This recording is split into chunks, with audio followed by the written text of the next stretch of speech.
Good morning, Resolvecon. Hello. Are we ready for day 2?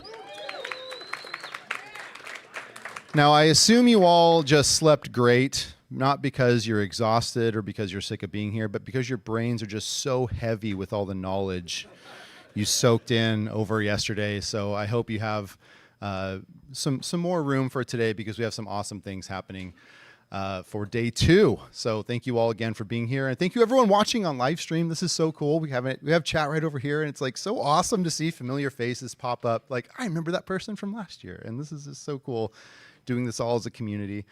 Wanted to touch on a few things. Again, just some housekeeping. If you need to use the restroom or leave during a presentation, we ask that you please go through that air door over there in the back.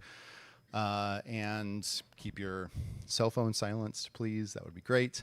Also, we have lots of names back there for the Battle Royale, which is amazing.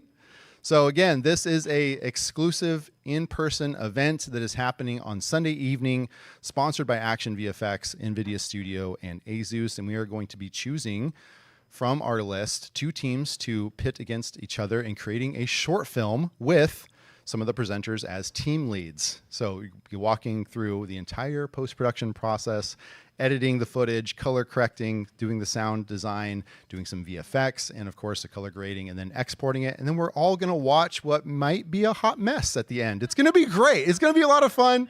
And it's like kind of an Iron Chef challenge. But again, special thanks to those people, those sponsors to make it happen. It's really humbling to see all these wonderful people come together to support our little event here. And of course, wouldn't happen without Blackmagic Design, Puget Systems, NVIDIA Studio, Motion VFX. Thank you to ASUS. Thank you to Audio. We got Audio in the house, by the way. Hello. Give it up for Audio. So you can thank her for all those 1 year of free Audio Pro cards in your notebooks there. That's pretty awesome. Mammo World, thank you to Omniscope, thank you to Action VFX, to Audio Design Desk. It's humbling to have all these wonderful brands support our dream of making this event to empower creatives. It's so cool, so cool. So we're gonna get going, kick things off. Let's start with giving a big round of applause for our first presenter of the day, sponsored by Audio. Thank you so much, Jason Yudlowski.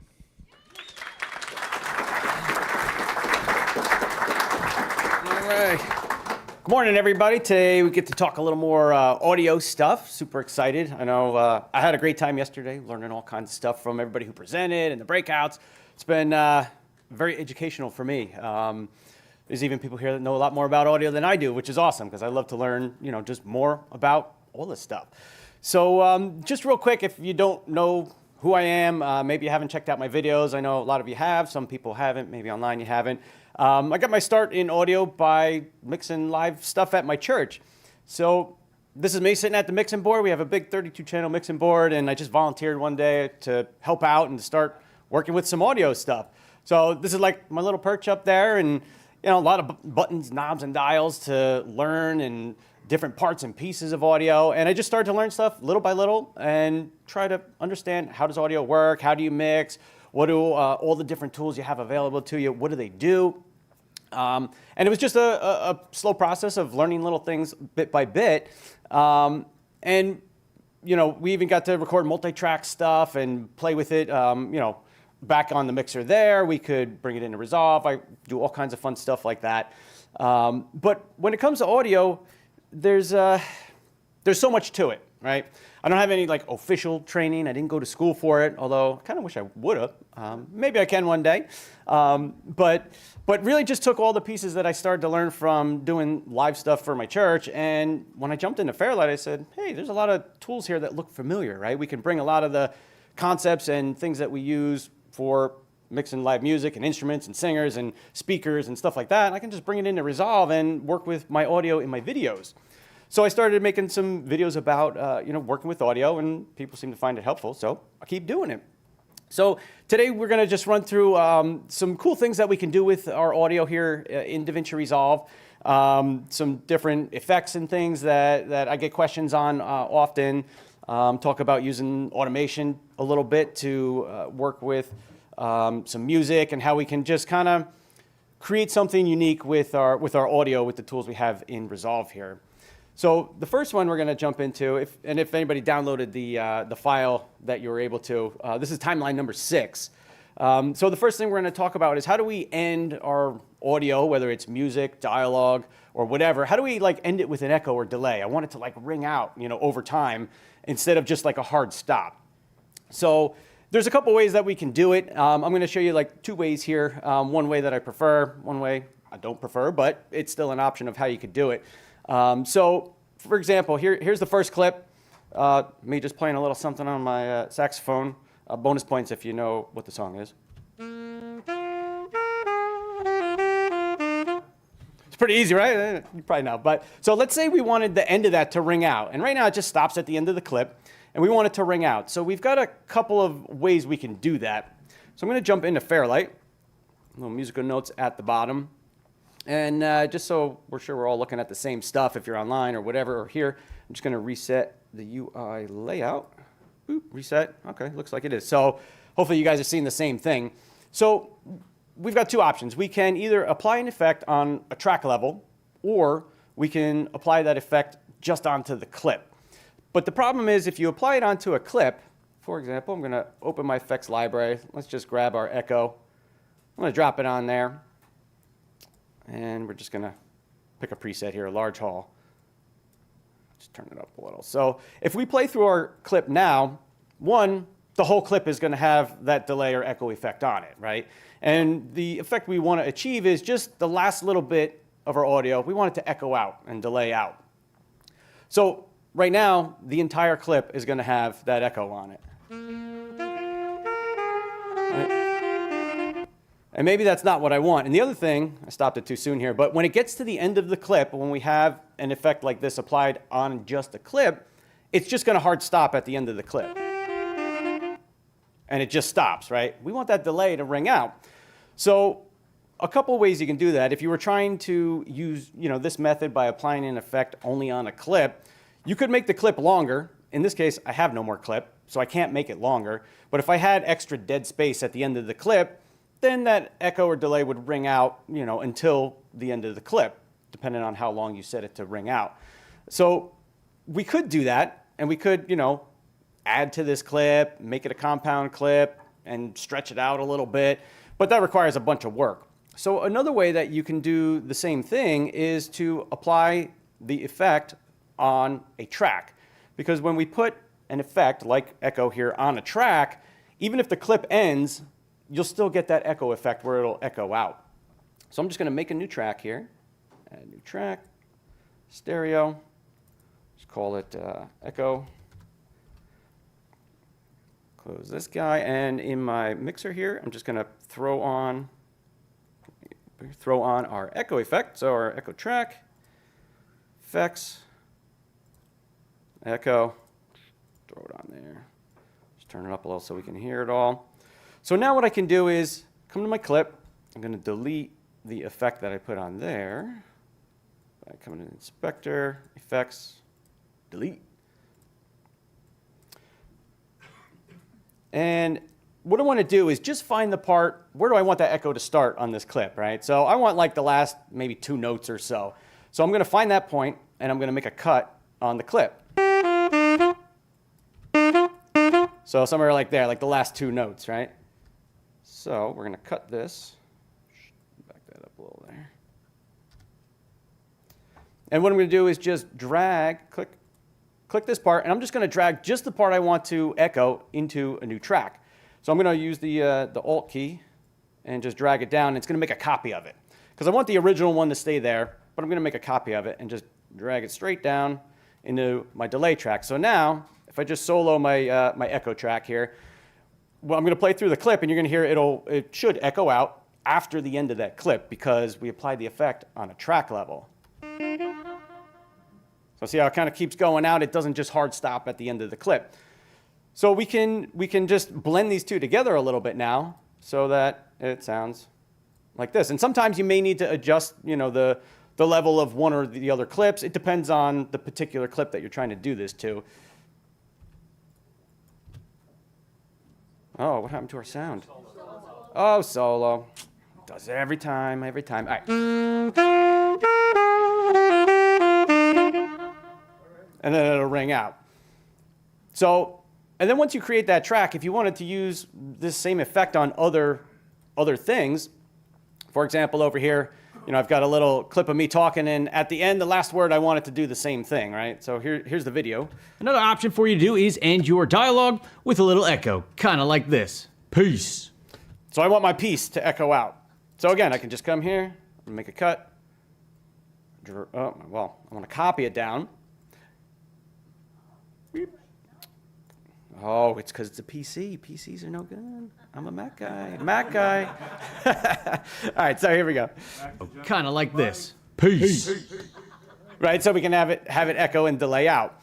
So you can do it with words. You can do it with music. And another place where doing something like this comes in handy is if you want to end a song, like in the middle of a song, or even at the end, depending on how the song ends. If it ends with a real quick stop, but you want it to have this delayed out effect, same thing. You can come and here's just a song that has the original ending to it, and here's what that sounds like.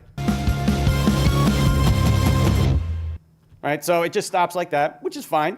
But if you want to change it up a little bit, you could find the spot where you want to make a cut. Oh man, wrong buttons here. It's a PC thing. So drag this down. You obviously want to keep it lined up. And like this one, you notice it gets a little bit louder, right? Because we copied it, right? So we have it twice. So in this case, we might want to actually make one of these a little bit quieter, right? And I mean, you can adjust the echo effect itself if you wanted, or you could just come to one of these clips and just make it a little bit quieter and just get the sound that you're looking for. We can even change it and make it longer. I'll just add a little bit more on there. So you can work with it like that too. And if you end like in the middle of a song, so this is the same song but earlier and I just randomly cut it off. It just stops, right? So if we want it to delay out, and I think I'm just gonna put that over there so we got extra space on the timeline. So let's say I want just the last little bit of this to just same thing, echo and delay out. So you just decide where you want it to do that. I don't know, we'll try here. Copy it down, drop it in. So you can change the settings so it sounds different, and make it a longer delay, shorter, whatever. You just change it to your liking, but you can essentially just stop any song at any point, and at least this gives it a better, kind of effect to ring out over time versus if we, were to come here and we just faded it out, right? Gives it a different feel, a different vibe. Just something a little bit more unique than just having it fade down at whatever random part of the song that you might want to cut off. So I get the question a lot of how do you do that, and that's kind of how I do it, by applying an echo, a delay, or whatever to a track, and then I'll just move the part of the clip I want to delay out and echo out down into a new track, and it works pretty good. And if you need different delay lengths or different echoes or something, you can always just add another track, throw on the effect again, and make some changes. So you've got a lot of options, on how you can do this kind of effect here. So kind of cool, and I get a lot of questions on that, how do you do something like that? So now we're going to move on to working with a little bit of automation here, which is, if you're following along, it's timeline number 7. Let me go back to Ed tab, turn on the video here. Boop. Back to Fairlight. So if you don't know what automation is essentially like keyframes for audio, but they call it automation. It's being able to change any audio parameter over time, right? And if you're familiar with video, it's essentially like keyframes, right? It's just the way you go about doing it's a little bit different. So in this example here, we're going to walk through just taking some music that's underneath a video clip, and we're going to play with the sound to make it a little bit more unique. And I'm going to play through the video for you in a second and describe what we're going to do to it. But with the automation in Davinci Resolve here, you can automate or like keyframe almost any audio parameter. So you might be familiar with, if you look in the inspector here, right? And I just select a clip. We've got little keyframes, actual keyframes for volume and for pan, but for nothing else. But what automation allows you to do is it allows you to automate or change over time things like the EQ, your dynamics, effects, every single parameter and every single little EQ change, or if you're using an effect that has a lot of things that we can change, you can keyframe or change any of that over time using the automation tool. So it's really cool, it's really powerful. I don't use it a whole ton, but it is really cool and something I want to start using a little bit more. But we're going to work through this example, and I'll just kind of show you how it works, give you some basics, and if you've never seen it before, at least you'll have a new tool under your belt to kind of research and figure out how to use. So I'm going to play through this clip, and then I'm going to describe what we're going to do. So pop out our little viewer here and make it a little bigger so we can all see it. All right.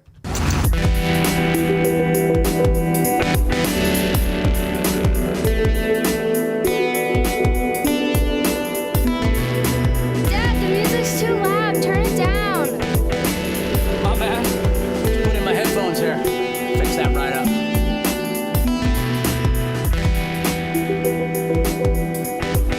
See you later.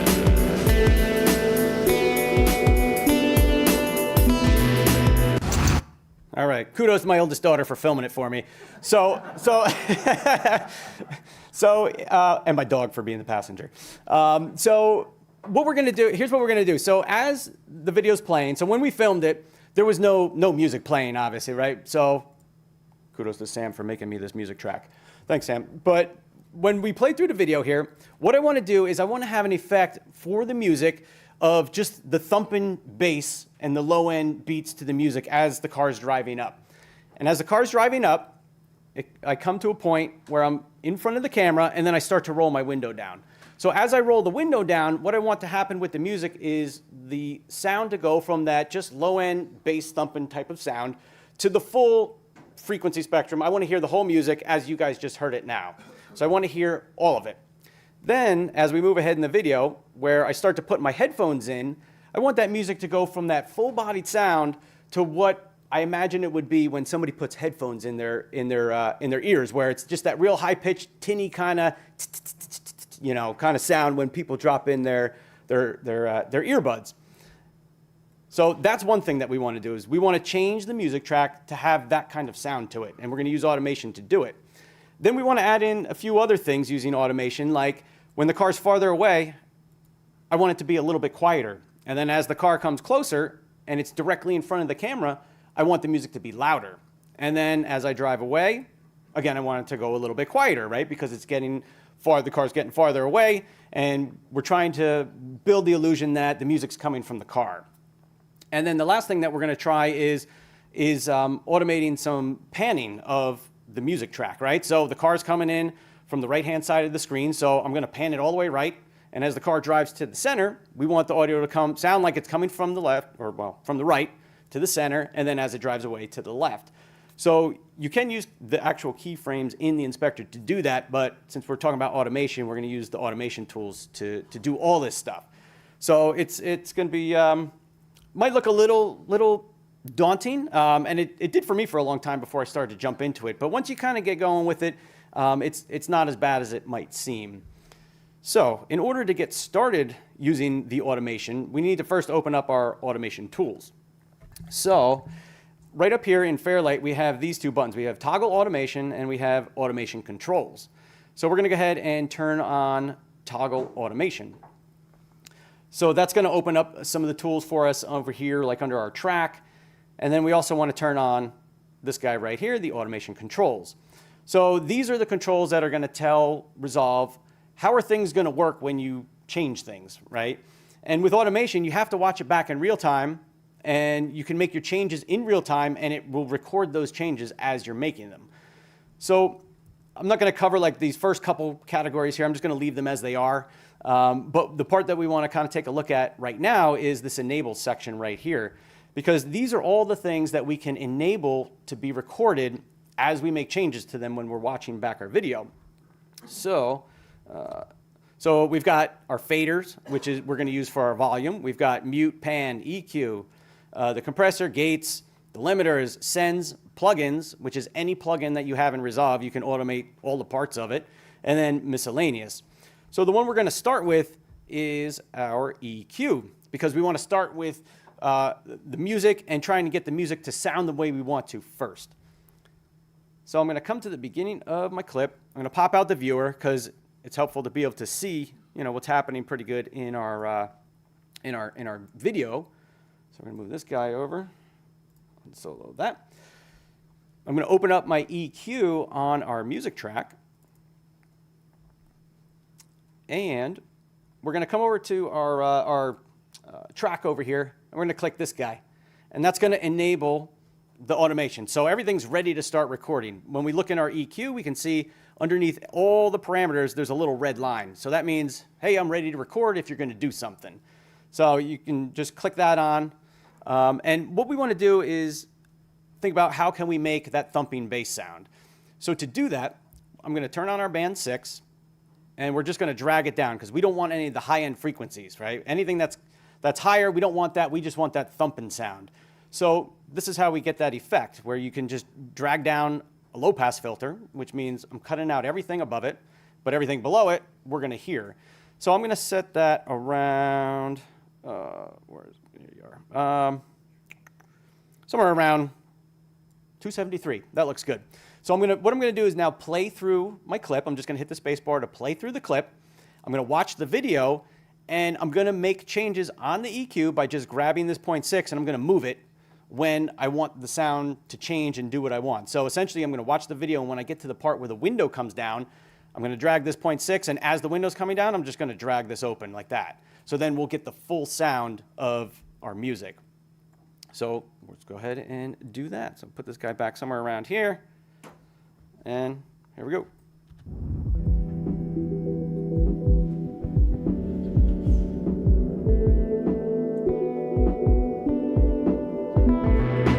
Dad, the music's too loud. Turn it down. And then when I stop playing, it recorded the changes, and it automatically turns off the automation, right? So now you can see underneath all these things on the EQ, everything is green, which means it's not currently recording, right, if I was to play it back. Open that guy back up. So now if I just play through my clip, we can hear what we just did, and you saw me do it, is recorded. And if you watch the EQ, you can see how I moved it, right? Moved it up a little as we got closer. Dad, the music's too loud. Turn. Right, so we got that. So that part's pretty good. So now I think that's what we want to hear up until we get to the point where I start to put in some headphones.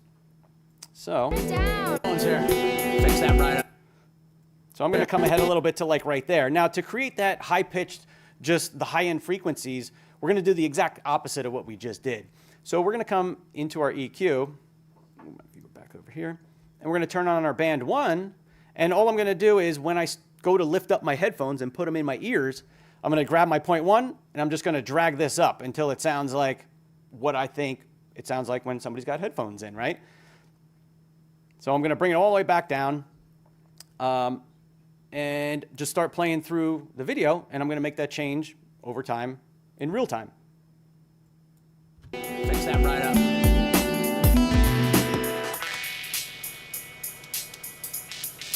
See you later.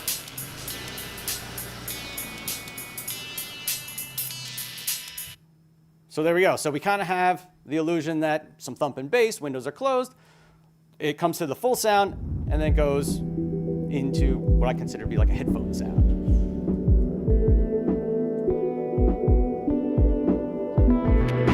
Dad, the music's too loud. Turn it down. My bad. Just put in my headphones here. Fix that right up.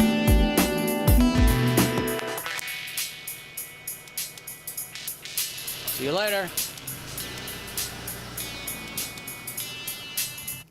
So we use some automation to like animate the EQ, right? Or add like keyframes to the EQ so we can start to change our sound and make it sound like it fits in the scene a little bit better. So I would leave the changes that we made for the way it sounds as it is now. You can go back and adjust it and edit it a little bit if you needed to. So it's not like a one and done kind of thing. But let's just move on to the next thing. Let's work with changing the way the volume is, right? Where it's a little bit quieter as it's farther away, gets a little louder in front of us, and gets quieter again as the car passes. So to do that, this time I want to come up to my enable section here, and we want to use the fader, but not the EQ. So I'm going to turn off the EQ. And now we're just going to be working with the fader here. So I'm going to come back to the beginning of my clip. Again, we're going to watch it through, and in real time, we're going to make the change of the volume to be whatever we want. So you can see when I just click on it here, it automatically enables the automation to start recording, right? So we got this little guy right here that turned red. Then over in our track, that little guy turned red too. So we know we're all set and ready to record. So I'll just pop out our viewer again here. And I know I want to start off a little bit quieter, so we'll bring it down around here. And we'll just watch through the video, make the change as we're watching the video, and it's going to record it for us.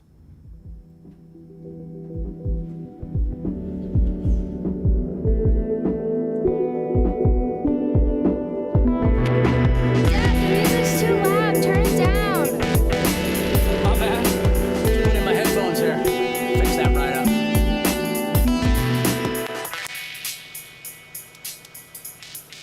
See you later.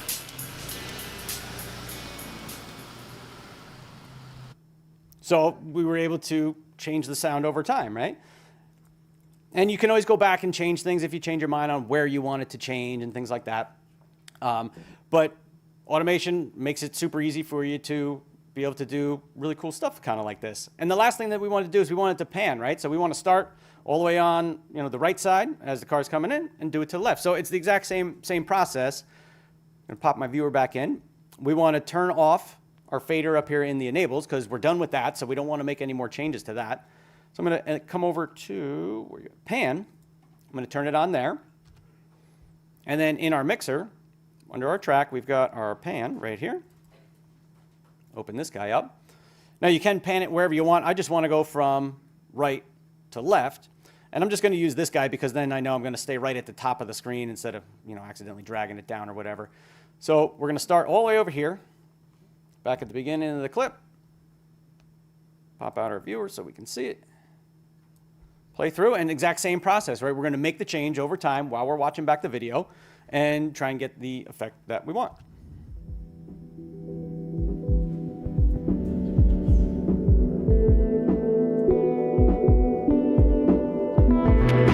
Dad, the music's too loud. Turn it down. My bad. Put in my headphones here. Fix that right up.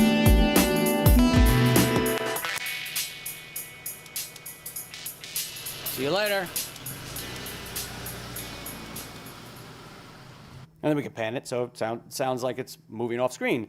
So using the automation tools helps you kind of create something out of nothing, right? We want it to look like, you know, the music's coming from the car. We want it to sound like it's moving past us. We want to change the EQ to sound like thumping bass to headphones. But there's a lot that you can do with all the automation stuff, and any of the effects you can automate them to turn on, to turn off, to change any parameter in there. Really, you've got kind of unlimited options as far as what you can do with automation here. Really cool stuff. And then if you wanted to see what you actually did, right? Because how do I know what I did? I can't even see anything on the clip. If you wanted to see the different things that you changed and automated, when you have all the automation tools open, you can come over to your track, and where it says none, we can click on this drop down, and here are all the different things that you can change. So let's say, for example, I go to pan, and in here are all the different individual things that you might have changed, right? So we did pan left and right. So if I turn that on, now it gives me a graph here of exactly what I did, right? Now it's all jittery and everything because, you know, I'm using a mouse and it's not exact as I'm dragging along.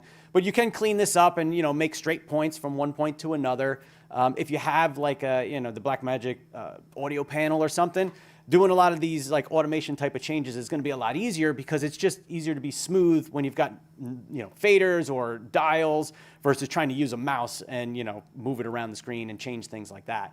So having a panel, you know, when doing this kind of work would be super helpful. But you can select anything that you changed and you'll see it, you know, appear here on the clip. And I believe you can only see one thing at a time because you got to go through the menu and pick, you know, what you want to look at and work with that specific thing. But that's how you can kind of see what did I do when. And even if, you can select the individual points here, but you can also come on the different lines and change them. I know they did some updates, in the more recent version of Resolve that made working with all this stuff a little bit easier and better and whatnot. So really cool. Automation goes pretty deep, pretty quick. But there's a lot of cool stuff that you can do with it. So something new for us all to look into. A little bit of automation there. So the next thing that I wanted to chat about was sometimes when we have effects and we're applying them on multiple tracks and we get a lot of audio effects on there, like working with video, it can bog down your machine a little bit, right? So there's some tips that I have that can kind of help prevent that, right? And I think you need a lot more audio effects to bog down your machine than you would something like fusion effects or different, video effects and things. But nonetheless, I've run into problems where if I'm throwing a bunch of plugins on there to see what happens, and then I have multiple tracks with the same things, maybe I don't need 5 instances of the same, plugin when I can do it once, right? So by just doing a plugin once, it'll, lighten the load on your computer instead of having like 5 instances of that plugin. So I'm going to jump into the next timeline, which is number 8. So grouping channels for effects is the name of the timeline. So I just have like a couple bars here of our group singing at church, and what I want to do is put a reverb on there, right? So I could put a reverb on every channel, and I've only got 3 little tracks here, so it may not matter in this particular instance. But if you have a bigger project with a lot more tracks and a lot more going on, you might want to just set things up so that way you're not bogging down the machine unnecessarily, right? So in this case, like everybody was in the same space. I want to use the same reverb on the 3 singers, and I don't want to necessarily apply it to every track. I can actually send all these tracks to a bus and just have an effects bus. So I'll just play through it real quick, and then I'll show you how we're going to make a bus, and then how we can send these tracks to that bus, have one instance of the effect, and if we need to make changes, you got one place to do it, right? You don't have to do it multiple times on multiple tracks. Hallelujah, hallelujah. And it also will stop at the end of our clip too, because we don't have anything after that. So I'm just going to copy one of these so it'll just play out. So we're just going to throw that out there. So instead of doing 1 per clip, we're going to create a new bus. So we're going to come up to the Fairlight menu, bus format. I'm going to say add a bus. I'm just going to call this reverb. I'm going to make it a stereo bus and hit OK. And let me pull this guy out. Whoop. And here's our new reverb bus. So what I want to do is I want to send these tracks over to the reverb bus. So to get started, I'm going to put the reverb on our bus. So I'm going to come to effects, hit the plus. We're going to go down to reverb, reverb. And I'm just going to pick a preset here. Cathedral, it's church. Sounds like it'll fit. We're going to bring it, well, I'll just leave it like that for now. So we want to send these tracks over to the bus. So how do we do that? Well, we've got a few tools in the mixer here. We've got bus outputs right here, and we also have bus sends. So at surface level, it kind of seems like they're the same thing, right? Well, I'm going to send something to a bus. What does it matter where I do that, right? So there's a couple differences between these 2 methods here. So on the bus outputs here, when I hover over it, there's no options there, right? I can turn it on or turn it off. And right now, the track is currently getting sent to bus 1, which is your main output from Davinci Resolve, right? That's how we're going to get sound out. So everything needs to go through bus 1 to get out of Davinci Resolve so we can hear it. So I could come in here and click on this and send it to the reverb channel. But if I do it this way, let's say maybe I came in here and I made some changes to the fader, and I brought it way down for some reason. Well, the audio that's getting sent from this track over to my reverb bus is going to be affected by this right here.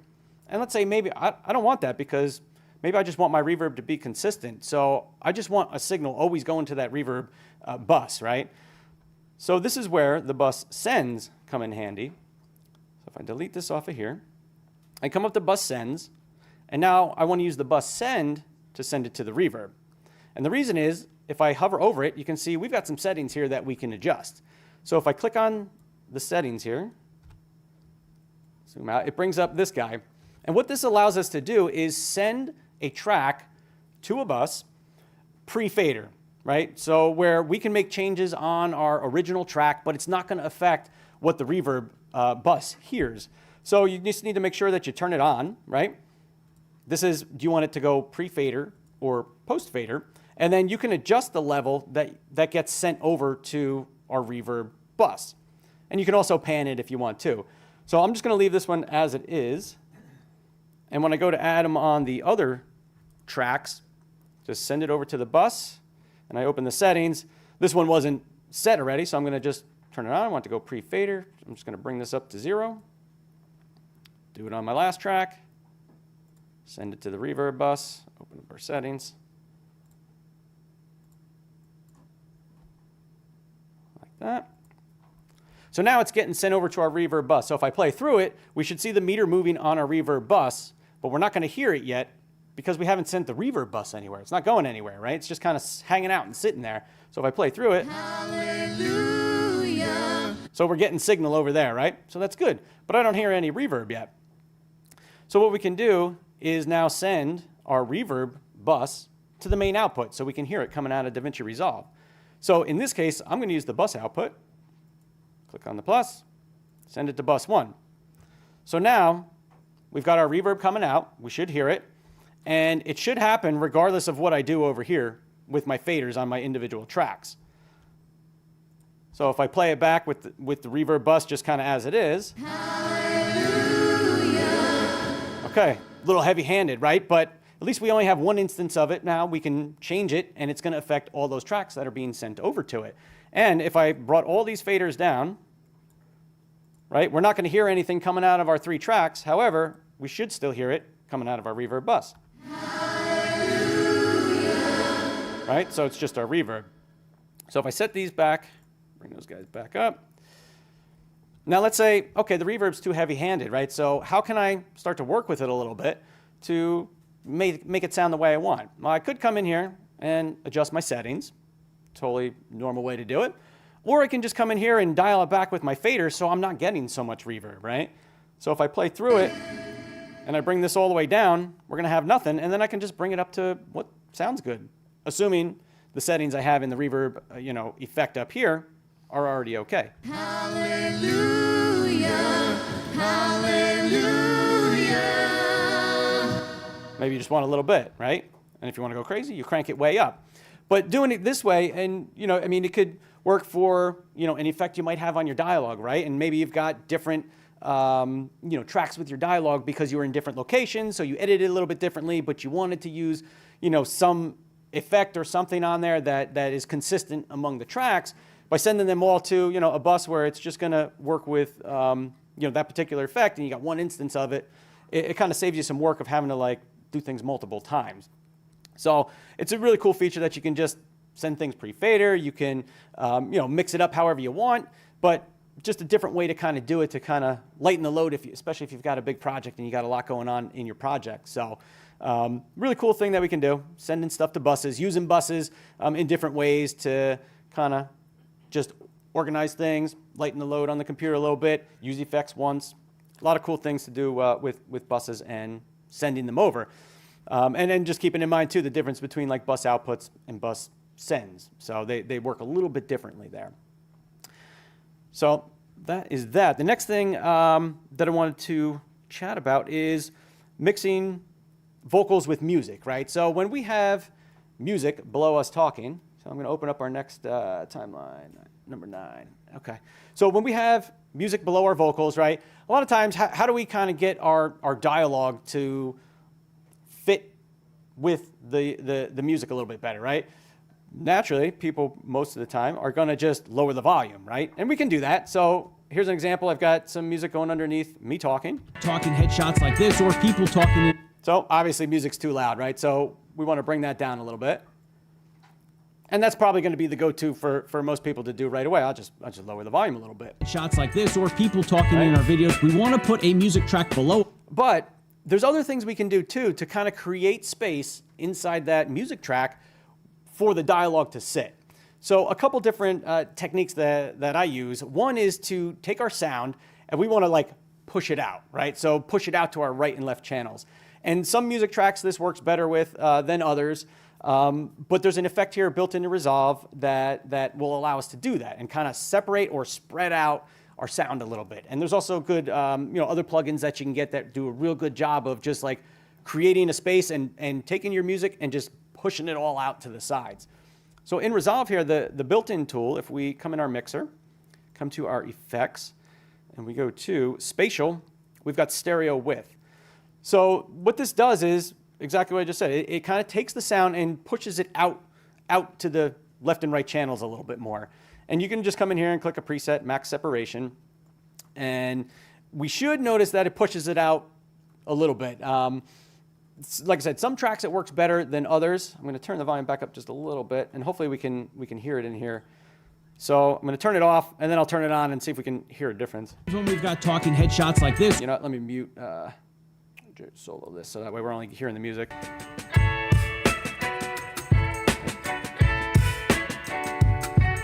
So this one, it's a little hard to tell. Some like I said, are more obvious than others, but it just does a little bit to help create some space for where the dialogue's going to live. And like I said, there's some plugins that do a really good job of just like really pushing it more. So I like to do that a lot of times. I'll just throw this on there and just use the max separation preset there, and you can dial this up or back if you want. And on the graph here, it'll show you a little bit if it's spreading it. So if I turn it off, and let's see, you can see where it goes from kind of like that. Right, and it's spreading it out, and some go more than others. This one, it's okay, doesn't do great, but it's a good technique to try on different types of music tracks. So that's one thing that I would try.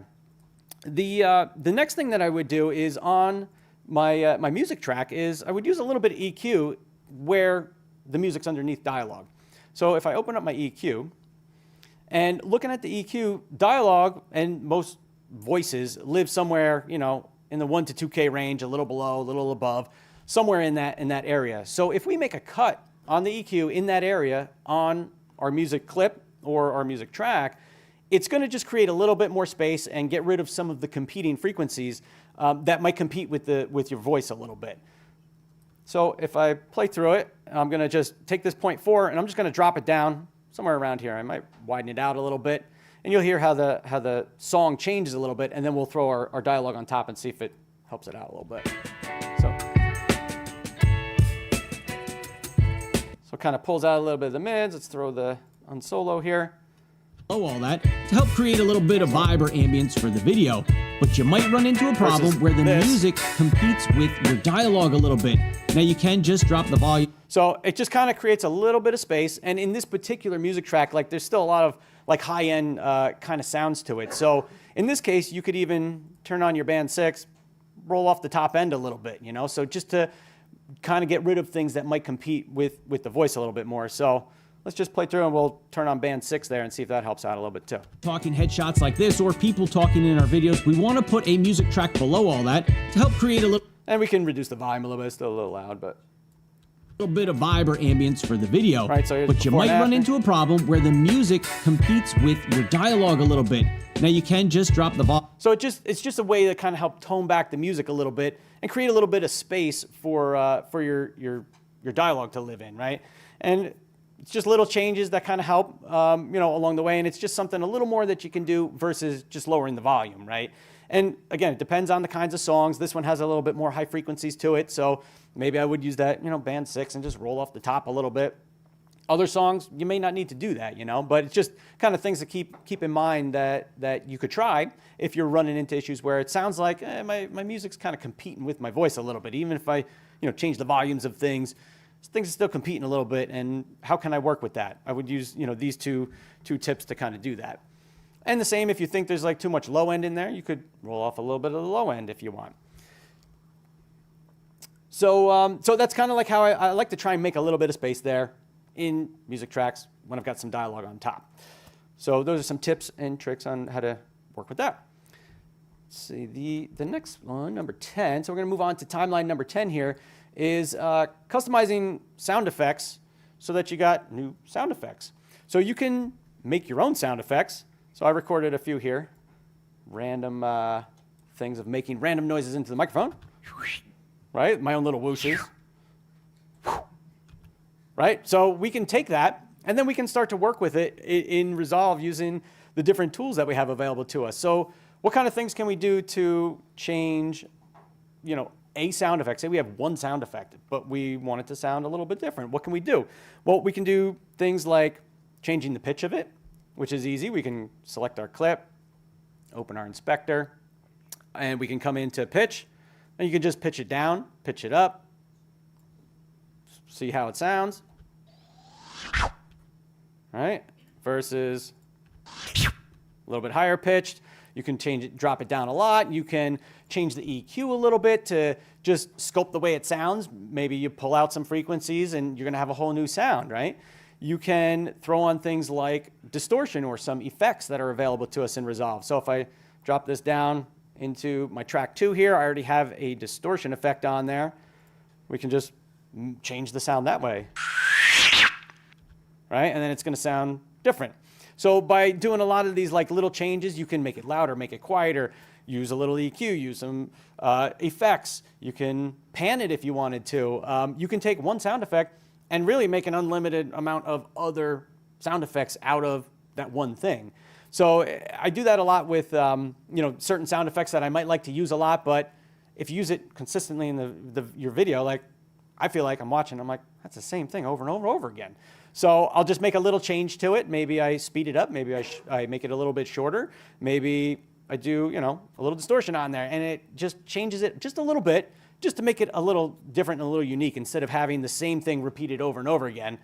But at the same time, it makes it easy because I can use the same clip, and I don't have to go find new sound effect and use a new clip and have extra stuff clogging up my media pool. I can use one thing if I kind of like it and it works and just make a few small changes to it.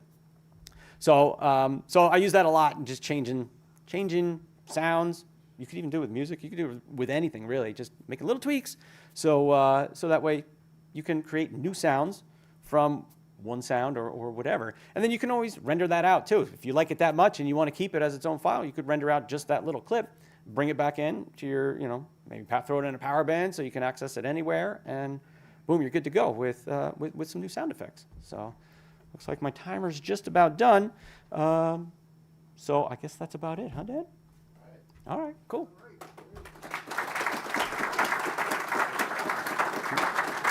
Awesome. Thank you, Jason.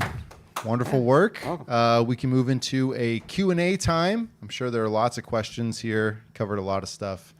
And then we'll get into sorry for my fast Jersey talking. Hopefully it wasn't just our giveaways like a here. fire hose. Hey, so when you're looking at like voices and you're trying to make sure you're not carving out too much, so like what are the numbers we should be looking at for the frequencies and the equalizer for like when you're trying to like work with music underneath a voice, or well, whether it's music, sound effects, or whatever? What's the thing like I don't want to carve out? Like if I'm just looking pure numbers. Yeah, I mean, like I said, the voice generally lives in that like 1 to 2K range, a little more, a little less. So that's the area where generally I remove a little bit just to make some space for the vocals or the dialogue. You mean top or bottom of 1 to 2K?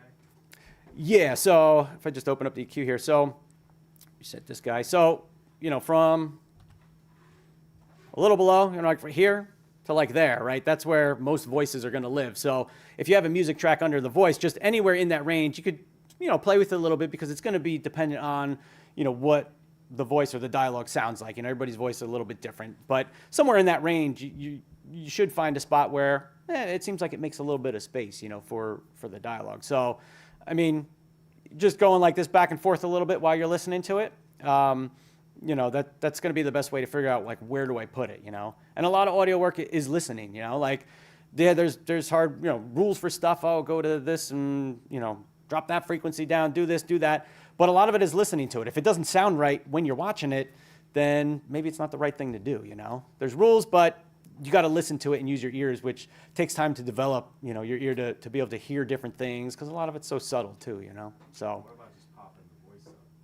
Yeah, I mean, you can. I would like mix the voice and I make that sound the best I can and give it good levels and all that first, and then I would like lay a music track underneath it if I wanted to, and then carve out a little space. So in theory, my dialogue should be sounding as good as I can get it first, And then, I would work with kind of blending stuff together a little bit better, just so that it's clear and everything comes across, the way you want it to. Yeah.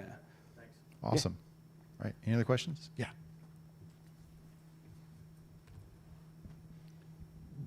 Does Fairlight have a way of, like in Pro Tools, you can do ducking through the music when you're doing dialogue? And Yep. Yeah. So you can auto duck.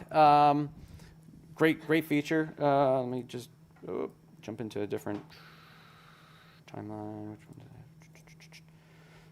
have? Well, we'll just go with this one. So yeah. So in Fairlight, in order to have something automatically duck for you, you do it using the dynamic. So what we need to do is send our dialogue track out, so that way our music track can hear the dialogue and respond to the dialogue. So in the dynamics panel on my dialogue track, there's this button right here, send. I want to click that. And I don't need to have the compressor on my dialogue track or anything if you don't need it. You can just hit send and it's going to send out the signal there to whatever track's listening. So I would go to my music track, open my dynamics, listen. So now the way that we tell it how to duck and how quickly to duck the music and how long it would take for it to come back up is by using the compressor. So if I turn on the compressor and we bring this guy down, just exaggerated a bunch so it works. Now when I play through my clip here, once I start talking, it should duck the music down for us. Dad, the music's too loud. Turn it down. My bad. So we can see that it's working because the middle bar here is lighting up. Now it's really abrupt, right? It's not how I would want it. So in order to have it, kind of fade in and fade out a little bit easier, we would use our, attack, hold, and release down here, right? So how quick does it kick in? How long is it going to hold it after there's no signal coming from my dialogue channel? And then the release is how long should I take to allow that volume to go back to normal? Right now it's at, was at 93 milliseconds, so it's like boom, almost right back up. Well, maybe I bring this up to whatever, a second, 1,000, so like a second, so that it eases back up in. So you just change it there the way that you want, but that's how you would do it. You send your channel from your dialogue, and then any channel that's listening, you've got the ability to auto duck. Okay. Any other questions? Gotcha. Right here. With the automation, if we record, an automation that we end up deciding that we don't like, how do we erase it or redo it? Yeah, so you can just come back here.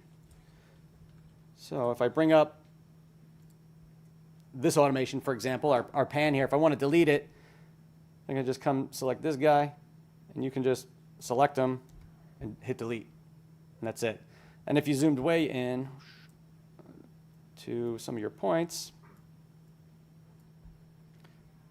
you can grab them and move them around.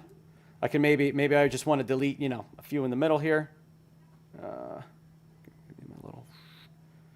Maybe, I got the first few there, and then, my line's a little weird there. So I'm going to delete all the ones in between, and now I've got a more gradual slope, right? So you can get in there and grab them, and you can even, if you hold the Alt key on a PC or Option on a Mac, you can just click and add in your own points too.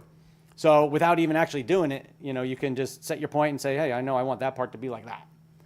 So you can really modify it to be however you want. Yeah. So cool. Question on the back. Okay, here we go.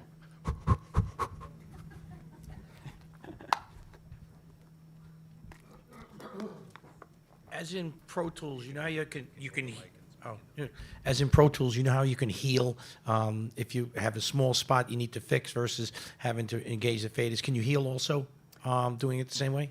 I don't know Pro Tools, so I'm not sure how that works. I don't know anything called heal in Resolve, so I'm not really sure. Okay. Yeah. Thank you. I just want to address that heal thing. There is something, if you zoom really far into the audio clip, you'll actually see the individual piece of the points? sample rate. Yeah. At the points. Yep. You can actually draw Yeah, you can and fix. So if you have like a pop or a click, you can manually draw that. So that would fix it. But my question actually has to do with order of operations. I know we talked a little bit about yesterday. Yeah. There's also somebody in chat that was asking about it too. But when it comes to like if you need to do some noise reductions, and then you got your EQ, your compression, and maybe some other effects you want to put on it. Like, what is there like a proper order of operations that you want to do with your audio, and what's the best way to approach it if you are sending stuff from one bus to another? Like, how do you make sure you're not like compressing something twice or doing like overlap or Yeah. Yeah, so when it comes to work with the audio, if you've got a lot of noise you got to get rid of, it does make sense to work on that first. I've kind of been in the habit of leaving that till the end, especially with like the voice isolation stuff, only because I had noticed that there's like a delay. If I turn on that effect, there's been like a delay, like a second delay when I play back, my audio or whatever. So that was kind of annoying, although I think it's fixed now in the most recent update, at least from what I could tell. So ideally, you want to kind of get rid of your background noise first and then start to work with the sound a little bit, right? Because if you do it towards the end, like we were talking yesterday, it's like it could change the sound a little bit after you've already made your changes, right? So try and get rid of your noise reduction first. And then I like to go with the EQ next, clean up any harsh frequencies or things that don't sound good. Then I'll go to like dynamics panel and work with like the compressor a little bit and boost the makeup a little bit, just kind of work with the dynamics a little, and then add any effects. And that's assuming I'm not using effects that are like duplicating those other things, because you can get plugins, audio plugins that'll do the EQ stuff for you, that will do dynamics and work with it differently.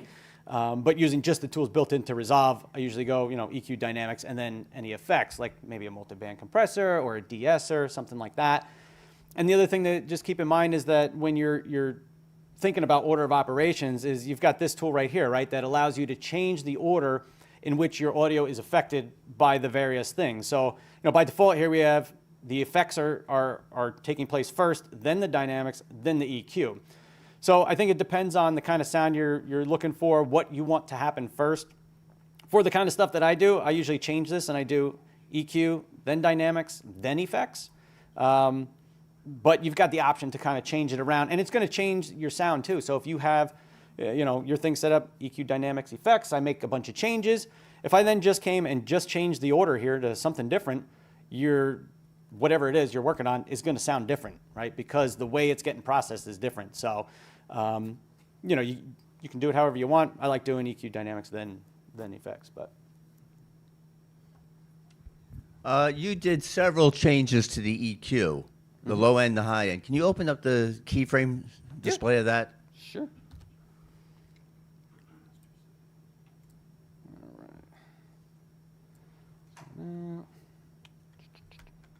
Get rid of that for me? No? There we go. So, this guy. So if I say band 6. Okay, you just answered the question. How do you know which band you played with? Yeah, so well, that if you want to go back and do a minor tweak. Because yeah, I know several of the things in Resolve, you don't know which keyframe you're playing with. Right, yeah. So when you do it this way, you can only see one thing at a time. So like, right. I remember, I know what I did. No, but the point is you choose which band you're playing with, and that so you can say, I know I want to retouch the high one. Right, yeah. So when you're recording, it'll record everything at once. But when you want to go back and edit a particular parameter, in this case, band 6, frequency, you can click on it and it'll. Yeah. As I said, said, that as soon as I saw that, I said, okay, now I know which one I want to do that minor tweak to, because it tells me which one I'm playing with. Yes. Yeah. Thank you. Any other questions? Right over here. You pass this down. I just want to say thanks. This is a great presentation. I have a question though. I'm just wondering, how would you go about creating a Darth Vader effect? That breathe heavy Darth Vader breathing sound, How would you create that effect in Fairlight? Yeah, well, you probably maybe you want to use like some distortion on it. You want to drop the frequency of it, right? Because it's that real low pitch kind of, voice. You could probably EQ it a little bit to sculpt it a little bit, but I think like some kind of like distortion or something to like make it sound dark and that's kind of how I would start to think about it. I don't know. That's an interesting one. Maybe I'm making a video on that. It's a good idea. Just fielding some YouTube ideas already. Yeah, aren't yeah, you? thanks. Let me write that down. So we got a couple questions here from chat. One is there a way to change volumes within the clip, allowing each section to have different volumes? Sure. I mean, you can use normal keyframes, right, to do that if you wanted. Come back.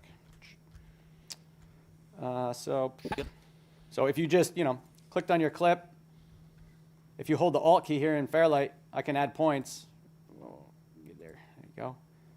Right? So that I can, change parts of the clip like that. Very cool. So you can just normal keyframes. You don't have to get all fancy and do automation and all that. You can just normal keyframe stuff like that. Yeah. Awesome. And one more. Do you have to adjust the levels before adding plugins? Is it necessary? I think getting your level set properly when you get started, like the first thing you do, it should be adjusting the levels, right? Because we want something good to start with as far as our levels are concerned and the signal coming in to resolve.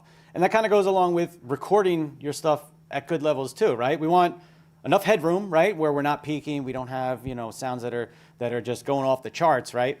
And when we get it into Resolve, we still want to make sure that it's at a good starting point, because as you add, effects or work with the EQ, sometimes you're going to lose a little bit of levels, right? And there's going to be a lot of times where you got to boost it back up a little bit. For example, if you just come into any effect here, so if I look at the reverb effect, right? A lot of the effects, all right, well, this isn't a good example. Let me grab a different one here. Look at, where are you at here? Come on. Like a multiband compressor, right? As I run my audio through the multiband compressor, it's going to lose a little bit of volume or gain, right? So most of the effects have a gain knob right here. So you might have to boost it up 2 dB as it's coming out of the effect, right?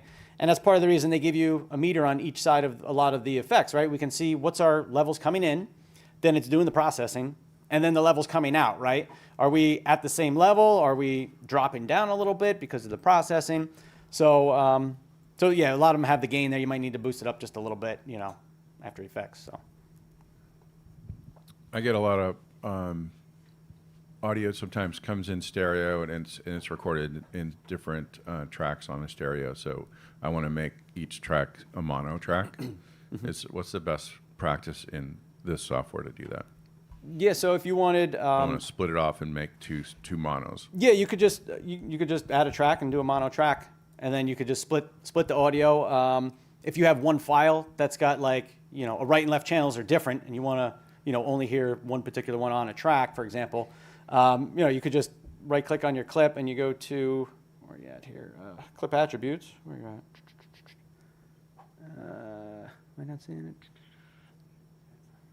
There it is. And then in here, since let's say I wanted this to only be a mono channel, I can just have, both embedded channels 1 going just to that track, or if I change it to a mono, then I can just choose, the right or the left channel. So, for example, like some lav mics, you can record like 2 people, right? But it goes to one file. Well, one person's on the right channel, one person's on the left channel. So you'd bring it in Resolve, create 2 mono tracks, drop the same file in both tracks, and then just set one to only use the left channel audio, one to only use the right channel audio, and then you can work with each person individually to edit their audio. So does that kind of answer your question? Yeah. Sorry, you may have already mentioned this, but I understand perhaps why you like processing your FX last, but why do you like doing specifically EQ before dynamics? Because I like to get rid of anything that sounds harsh, that doesn't sound good. I want a good clean vocal before I start doing fancy stuff to it or whatever, or adding effects or whatever. I want it to come across clear and be good. Yeah. So, yep. And same thing, if you're mixing live stuff, I want to EQ the mic before I do the other stuff because I want to make sure I'm not getting any feedback ringing out, things like that. So if I take care of all that stuff first, then I can apply my effects, and in general, I don't have to worry about feedbacks and things happening that may be unwanted. So, yeah. All right, guys, give it up for Jason. Awesome. Thank you, guys. All right, excellent. That's it. Well done, man. Thank you so much. Thanks. And again, kudos to our in-house, Sam, for making that awesome music that Jason used in his presentation. All right, guys, we're going to be going into our first break, which means we're going to be going into our first giveaway when we get back in. And hope you guys have enjoyed the presentation so far. Go get a drink, go use the restroom. We'll be back here in a little bit. Adios.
So we use Future systems for all our computers here. And for us to be able to experiment, we need these powerful computers to be able to pull that off. When we think about future projects, we don't think about them from a hardware capability. Like virtual production running into Unreal Engine with real-time rendering, it's all just happening right there. And at this point now we're getting into artificial intelligence, deepfakes, image generation, audio processing. There's a whole bunch of crazy bits of technology, and it's working now because we work with Future computers.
All right, everyone, go ahead and find your seats.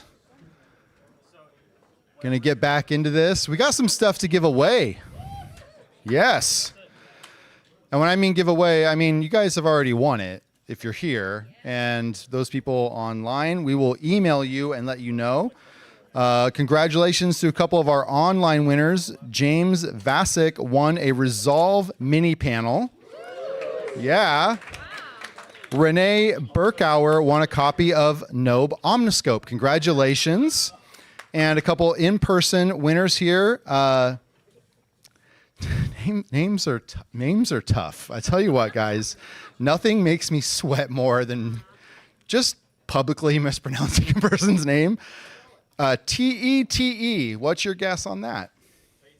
Tay-Tay. Who's here? Are you here? That's you? Hey, you won a copy of Beat Edit. Congratulations. And this is always fun when you get to actually hand someone something cool, right? So thank you again to NVIDIA for hooking us up with the GPU. Norman.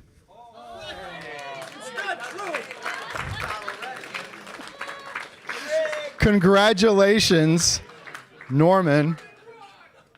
And again, all those giveaways were made possible by our wonderful sponsors. Huge shout outs to Blackmagic Design, NVIDIA Studio, Mammo World, and Nobe Omniscope. Guys, give it up. Super cool.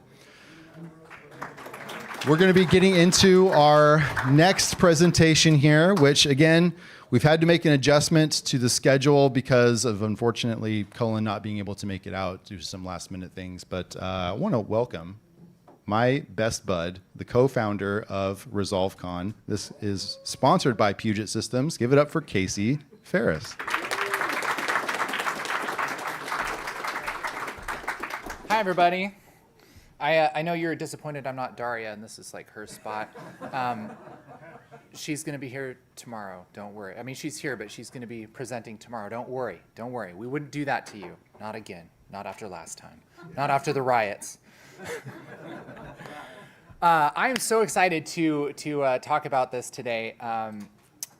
Just to start out with, how many people here get a little bit intimidated when they think about maybe color grading their whole project and like kind of diving into color, right? Yeah. That's the thing is, editing and everything, you kind of get into that, but then after a while you're just like, all right, I got to make this look good. And, you switch over to the color page and you're like, gosh, every shot though, like every shot, and then it starts to get warm and you're like, okay, that's fine. I'm fine. Everything's fine. So during this time, I have to do this. Okay. Yeah, that's a lot of people. And so I've talked to a lot of people about just kind of simplifying things a little bit and making it so it's less overwhelming. Because one of my favorite parts of Resolve is Fusion, so I love getting into super deep stuff. But my favorite thing is just making something complex really simple. And that's the truth about color, is that it doesn't have to be super crazy. It doesn't have to be this big, huge thing. We have some like awesome colorists here. I talked to a bunch of people that probably know a lot more about color than me yesterday. But I want to give a session for like the rest of us that haven't been nerding out about color science for like 15 years, okay? That didn't color grade the first movie ever. So this is gonna be just a practical guide to like, okay, if you're mostly an editor and you're like, man, dude, I have Resolve and I wanna make my stuff look good, this is the simplest way I've found to make things look really nice, okay? That cool with everybody?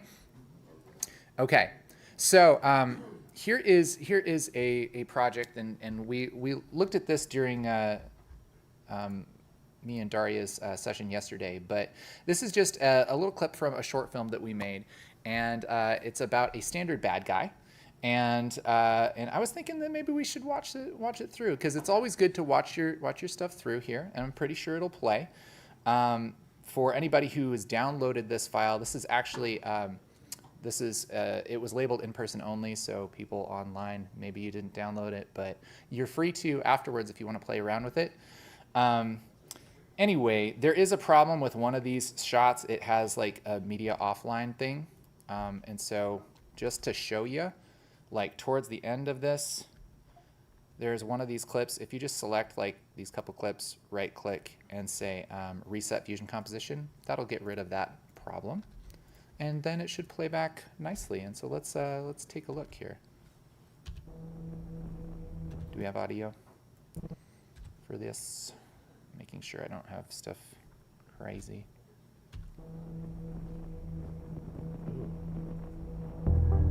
There it goes. Oh, it's not connected or something.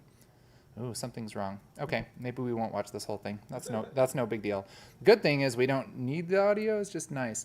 Anyways, so I'll show you kind of what it is. So anyway, there's a interview shot. There's some shots of him working out. There's some shots of him getting kind of suited up, you know, his gun and all this stuff. He's the standard, you know, bad guy from every video game.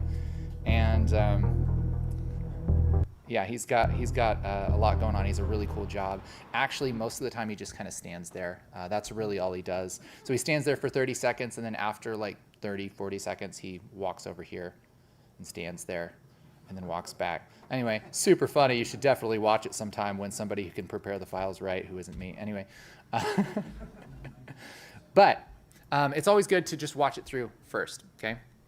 The first thing that we really need to do for this project, and for really any project, is set up color management. The way that I like to work in color and also in editing and in sound mixing and basically everything is you work from big to small, okay? So what I mean by that is you work in like great big adjustments, things that that apply to not just one shot or one little part of the shot, but apply to like the whole movie. Things that are kind of it's like do 90% of your work up front, and then you can kind of get smaller and smaller and more detailed as you go. Okay, so that's kind of the whole approach that we're going to take. It's the simplest approach, it's the smartest approach, because if you fix the big problems first, then you only have little problems later, right? You can spend most of your time fixing the big problems. It's just smart. And so the idea here is that we can get this to a watchable thing in just a few minutes, and if we have to turn this in, you know, if it's a project or whatever, if we have to send it to a client, if we just run out of time and we want to be done with it, we can be done with it after that pretty safely. And just as we have more time, it just gets safer and safer, right? So we want everything to be downhill as soon as possible, okay? So to start out with that, there's a couple different ways you can color manage. Probably the easiest way, that's also a little less detailed. I know I said this was kind of a minimalist thing. I'm going to sort of go back on this just for a minute, but the easiest way would just be to go down to our project settings, and here under color management, switch color science to YRGB color managed, leave it on automatic, and just hit save.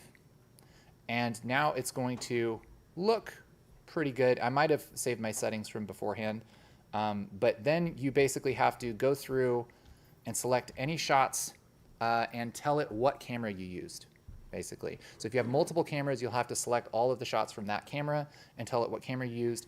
All these are the same camera, so I'm going to select them all, right-click, and go to Input Color Space, and I'm going to pick Blackmagic Design, Blackmagic Design Film Gen 5. And I think I already had that set, but that should make everything, if you shot it right, if you exposed it right, which some of these things we did, it should make it look pretty good. It should look normal. It should look pretty much how it did on set. And so that's kind of the big idea, is this process of color management takes your colors from this really flat, awful, oh, I can't do that. I can bypass though. There we go. Oh gosh, where is it? It's hard to be up here. There we go. It takes it from that flat, kind of nasty looking log footage into a nice looking, you know, it looks like somebody actually cares about what the colors look like, kind of thing, right? So that's the nice thing, is if you don't want to get super detailed and you just want it to look how you shot it, you're basically done now. If you don't have to do any big corrections and stuff, you could send this to a client and it probably wouldn't be offensive, right? If you're like, yeah, here's the movie I shot and it looks like this, they'd be like, okay, this shot's a little dark, but I understand. And then like, it's not just miserable like you just forgot to color grade it, okay? So that's like, okay, that's a big thing, all right? So this is one side of one way of color management, okay? And depending on if you talk to 10 different colorists, you'll probably get 10 different ways of color managing here. But I like, even though we're doing a minimalist thing, I like to have a little bit of control, okay? So if you don't care, do this, all right? But if you want a little bit of control, I like to switch this back to Davinci YRGB, which means that it's not gonna mess with my colors at all. And then I'm gonna do this. I'm gonna switch my color space to wide gamut intermediate. And my output color space, let's do Rec 709 gamma 2.4, okay? So if you want a little bit more, you can just kind of copy this kind of thing. The timeline color space is basically the color space that we're working in. It's kind of the in-between color space. It's like a great big space where we can mess with colors and it's not gonna hurt anything. It's a safe playground for the colors, okay? If you guys have questions on that, let me know afterwards during the Q&A and we can kind of work on that. But that's basically how you set that up, and then you just hit save, and now everything's gonna look terrible again. What have I done? Why have I done this? Casey, hold it together. Not really. I knew it would happen now that I remembered. Great. Now we're back to the same place. We can do sort of a more manual version of this with something called a color space transform. And that is applied in nodes. And so instead of doing something like, if I want this to look good, instead of doing something like, increasing the contrast and increasing the saturation and everything like that, we can basically kind of automate the process and sort of do what we just did with the project settings, but we'll do that with a node. So we can go into effects up here in the upper right, and there is a Resolve effect called color space transform. Okay, and I'm actually going to put this on a node, but I'm not going to do this on the clip. I think what I'll do is let's actually select all of our clips. I'm just clicking down here in the thumbnails and hitting Control A, and that's just going to select everything. And I'm going to right click on any of these thumbnails and then go up to add into a new group. Okay, and we'll just call this all, because I'm just putting everything into a new group. If you have multiple cameras, you would do something like put one camera in one group, one camera in another group. If you have GoPro, you put that in one group, S-Log in another group, RE in another group, whatever you want to do, okay? But anyway, everything is all in one group, and we know that because there's this little chain link here, okay? So what's cool is not only do we have the clip nodes here, where we can adjust the color for the clip, but we also have these 4 little dots up here. And there's group pre-clip, clip, group post-clip, and timeline. It's a lot to say. Here's how it works. So the group pre-clip is basically a set of nodes that happen before your clip nodes. Okay, so this is just kind of forcing order of operations. So this stuff happens before we do color grading, essentially. Group post-clip happens after we do the color grading for the clip, the color adjustments for the clip, okay? So it's like something that happens to all of the shots in the timeline before we color, before we really do anything. That's pre-clip, and then post-clip happens to everything after we do stuff. Does that make sense? Is that clear? So what we want to do is we want to set up our own color management. And so we can do, let's go to group pre-clip. So this is going to happen before we mess with anything. I'm going to put on a color space transform. And what this is going to do is convert from the nasty looking colors that we have in our camera into a big wide playground space, okay? So we're going to go from input color space. We have to know what camera we're using, okay? If you want to use color management, you have to know what camera you've used. You have to know the settings.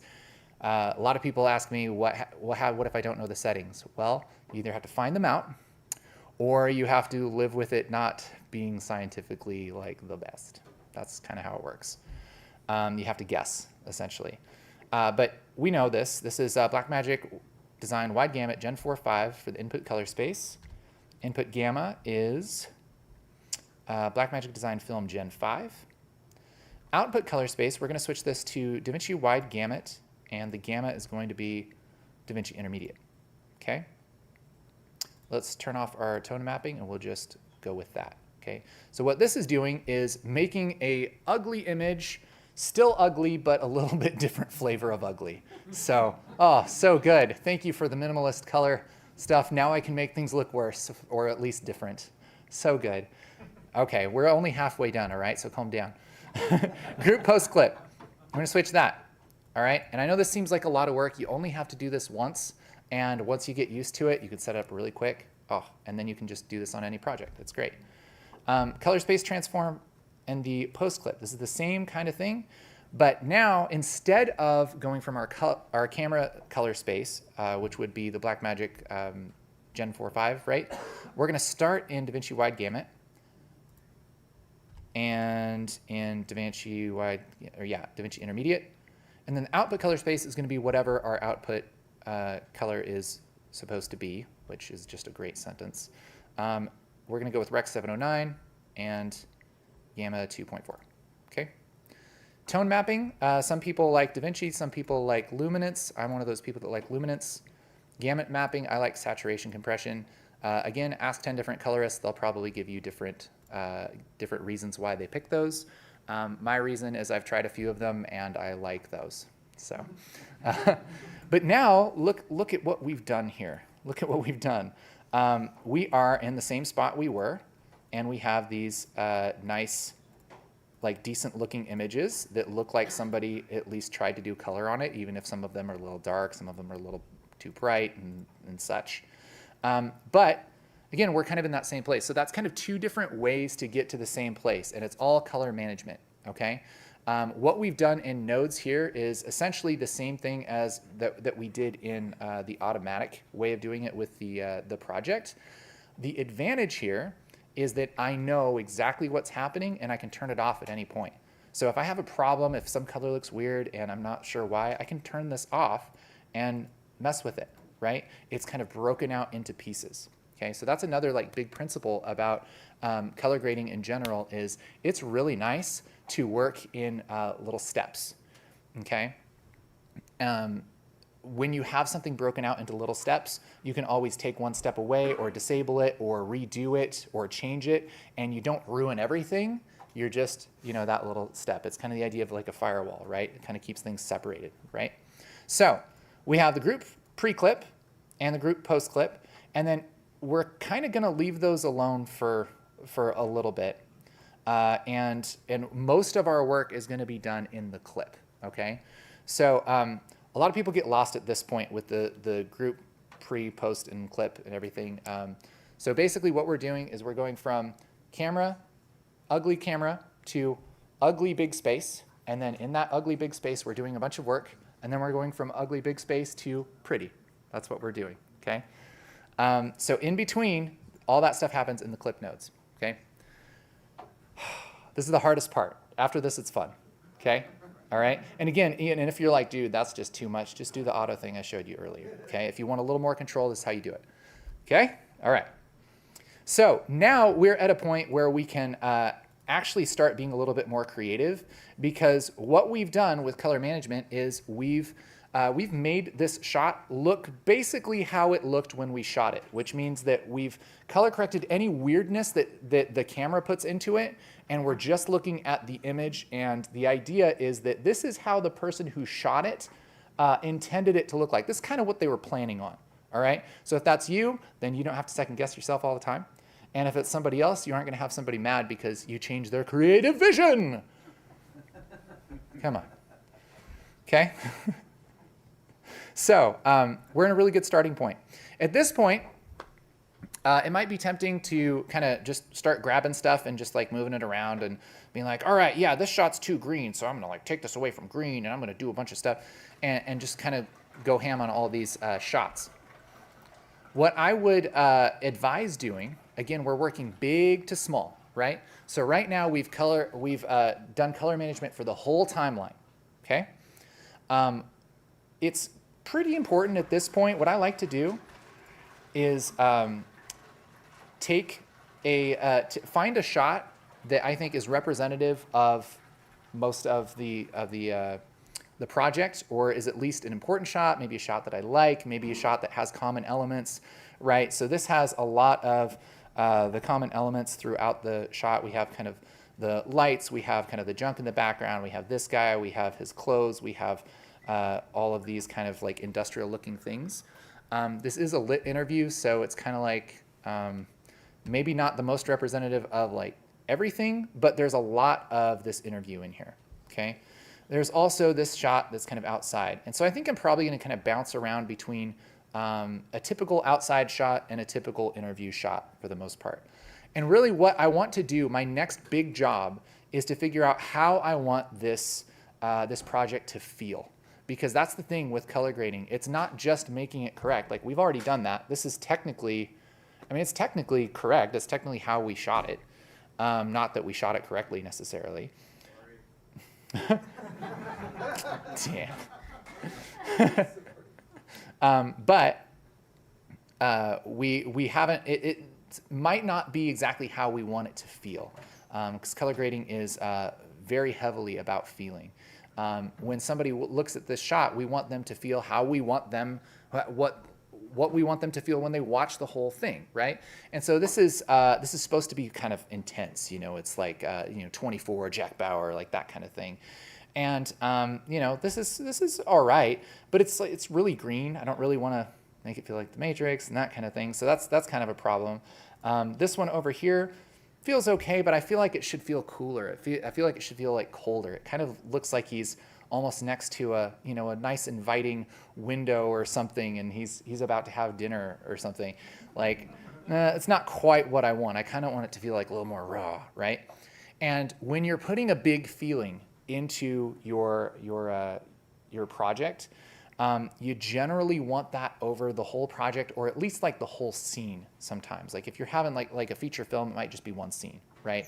But this is a short, and we want the whole thing to feel like that. So what I'm gonna do actually is go back to my group post clip, because I want to make some adjustments that's going to affect everything, all right?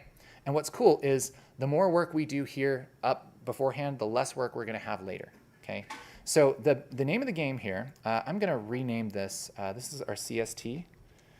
Generally, you want everything you do to be before that output CST, the one that goes from wide gamut intermediate to 709. You want stuff to go beforehand. There's reasons maybe not to sometimes, but I'd say in general, that's a good rule of thumb. I'm gonna hit Shift S and add a serial node before this. And this is where I can do some creative stuff, right? So if I want this, to look black and white, I could take the saturation down, and then that's gonna turn everything black and white in my whole timeline, okay? And so what we wanna do is kind of establish the feeling that we want here over everything. And so I think one thing I wanna do is maybe I'll make this a little bit cooler. So I can just take the temperature and kind of push it a little bit cooler. And now we have a little bit less warm on his skin. All the shadows feel a little bit cooler, something like that. Maybe we want this to feel a little bit harsher. Maybe I'll make another node here. Let's label this. Let's be reasonable here. So this is cool. And then this one will say a contrast. Maybe I'll just add like a little curve here just to kind of clarify this a little bit. This shot is maybe a little dark to start out with, so I'm not too worried about just crushing those blacks. We're gonna fix that in a little bit. But I wanna kind of try it out on this shot, this cool contrasty look, and then I'm gonna kind of go through the rest of it just real quickly and see what that's doing, right? Again, this is too green. I'm gonna sort of ignore that right now, okay? But what does that look like being a little bit cooler? Yeah, I like that. What about contrast? Yeah, definitely helps. And I like to just kind of go through and spot check a few places and be like, all right, is this helping it or hurting it? So contrast, yeah, that looks better with it on. Cool, definitely, yeah, it's probably a little strong on the coolness, I would say. So we might take this back just a touch. because it looks a little strong on that one. And then kind of go through and see like, okay, does this still make a difference? It's not quite as harsh on that one. And we're trying to get a look that works like 70-80% for everything. So we just don't have to do as much work later, okay? We might want this one more cool. This one might be a problem and just looks way too cool, and it would just be great to have everything else cool, and we'll just warm this up afterwards. So you kind of have to go through and just check and see what looks good as far as establishing like your creative look, right? Okay. So once we kind of have that, and at this point, I mean, you can go crazy. You can do a bunch of stuff. Oftentimes, I like to jump into like the color warper. Let me show you just a cool trick. This is such a cheap trick, man. I love it. So if you have a shot like this, let's just boost this up. So I'll just boost this offset. Whoa, that's the wrong thing to do. There we go. So I'll just boost this offset up a little bit so we can see this under this look, because that's what we'll end up doing. One cool trick is I like to use this color warper, and I like to look at the colors that are in the image that have been designed, right? I mean, if especially if you're shooting something like this, you know, that's lit and everything. You know, we kind of designed it with a red cast, and you know, there's red, there's yellow, and there's a little bit of blue. There isn't really any green. There's not a lot of pink intentionally, that kind of thing. So any color that we just don't really want a lot of, that we aren't really putting in anyway, we can sort of take out of this color warper. I'm gonna just push these in a little bit. And so we don't have a lot of green. I can just kind of push that in. We don't have a lot of kind of yellowish green. And so I can push that in. And you see how it doesn't really make a big difference, but and it's kind of hard to see, but it clarifies it a little bit. And so there's kind of like this haze, like kind of this greenish haze over things sometimes. And doing something like that can oftentimes really help and kind of clarify these shots. Some shots it looks better or worse. Like it's kind of taming down this yellow here a little bit, which I like. And again, it's going through and making sure that you like most of what it's doing throughout the whole thing, okay? If you don't nail it perfectly right now, not that big a deal. You can go back and change it. It's just, you might have to go back and kind of tweak another thing that you tweaked. So you want to get as close as you can to what you're pretty sure is going to work right here. I would not be worried about, if you have 4 hours to color grade this, I would not worry about spending the first hour or two on this part. It's really important, okay? So this is the, I guess, clarify color, maybe, I don't know. Something like that. This part, this kind of creative look, I don't have a ton of rules on what I do. It's kind of based on the project. If I feel like it needs to be cooler, push a little bit of cool into it, that kind of thing. But yeah, so we kind of have, again, this whole thing just kind of generally getting a little bit better all throughout. Now we can go into each of the clips, and we can go in and adjust the clips. And again, the good news is like, it's not going to take that long for this to start looking really good, okay? And the way that we're going to approach this is with the technique that I think other people call, but I call passes, right? So the idea of working in passes is that you go through an entire project or an entire scene, entire chunk of something, and you do one job over and over and over, okay? And then when you've gone all the way through it, you go back and you do the next job all the way through, next job all the way through. And each time it goes from big job to medium job to slightly smaller job to smaller, smaller, smaller, to eventually you're going through the whole thing and you're like tweaking little tiny stuff, okay? The advantage to that is because if I spend the first hour fixing 90% of it and then I have to quit, it's 90% good, baby, 90% good. If I spend the first hour making the first 3 shots perfect, do you think anybody's gonna like that? It's gonna suck, all right? So I don't want my first 3 shots perfect. I want everything to be 90% good. And then if I have time and if I'm feeling like it, if I'm still interested in this and if the client's giving me time and all that stuff, then I can go through, and add a little pop to somebody's eye that nobody's ever going to see, and I'm literally just doing it because I'm obsessed, okay? That comes later. And that's the fun stuff. So it's always tempting to just be like, oh yeah, man, like I really want to make sure that this knuckle, and it's like, just wait, okay? So here's what I like to do with working in passes. I like to set up a fixed node tree. Now, how many people have heard of fixed node trees in color, okay? How many people are like, I'm never doing that. Like, that looks just terrible. That's kind of what I thought for a long time. You know, if you see like Darren's node tree, I don't know how many nodes there are, but there are a lot, and it's overwhelming. And then he doesn't even have like one of the biggest node trees. I mean, it's crazy, right? Some people just have like, I mean, it's like 67 nodes, and they're all like just crazy. It looks like a spider web, and you're like, I didn't sign up for Fusion. Like, what's happening here? But here's the honest truth, okay? You don't need to have a big, crazy node tree. People do that because they work faster, and there are a lot of reasons why, and I think Darren's going to be actually talking about why he does that. But here's the thing. You can work with a fixed node tree that isn't crazy, and I think it's a really smart idea. Here's why. Because what you're really doing, if you make, so I'll show you my node tree that I work with on projects, right? It looks like this. Yeah, pretty much like this.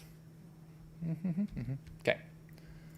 That's what we got. I'll even do this thing where I clean up the node graph and it looks all nice. Okay, if only I could use a mouse. There we go. All right. So we have this node tree, and you're like, okay, this is still too complicated. It's okay. Watch this. We're going to label them. And what we're doing is not only making a fixed node tree and everything, but we are making a to-do list for ourselves. So again, we're just being smart here. If I forget where I'm at, I can always just look at my little list here. What I like to do is start with exposure, because that's a really big thing. If I fix the exposure on all these shots, I'm going to be pretty much home free. Like, it's going to look pretty good. And then the next one is contrast.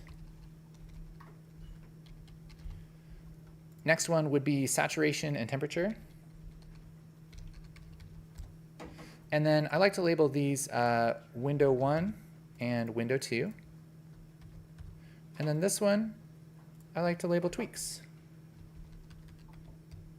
Okay, so this is really simple. It's only 6 nodes, and really they're in an order that is mostly based on going from big to small.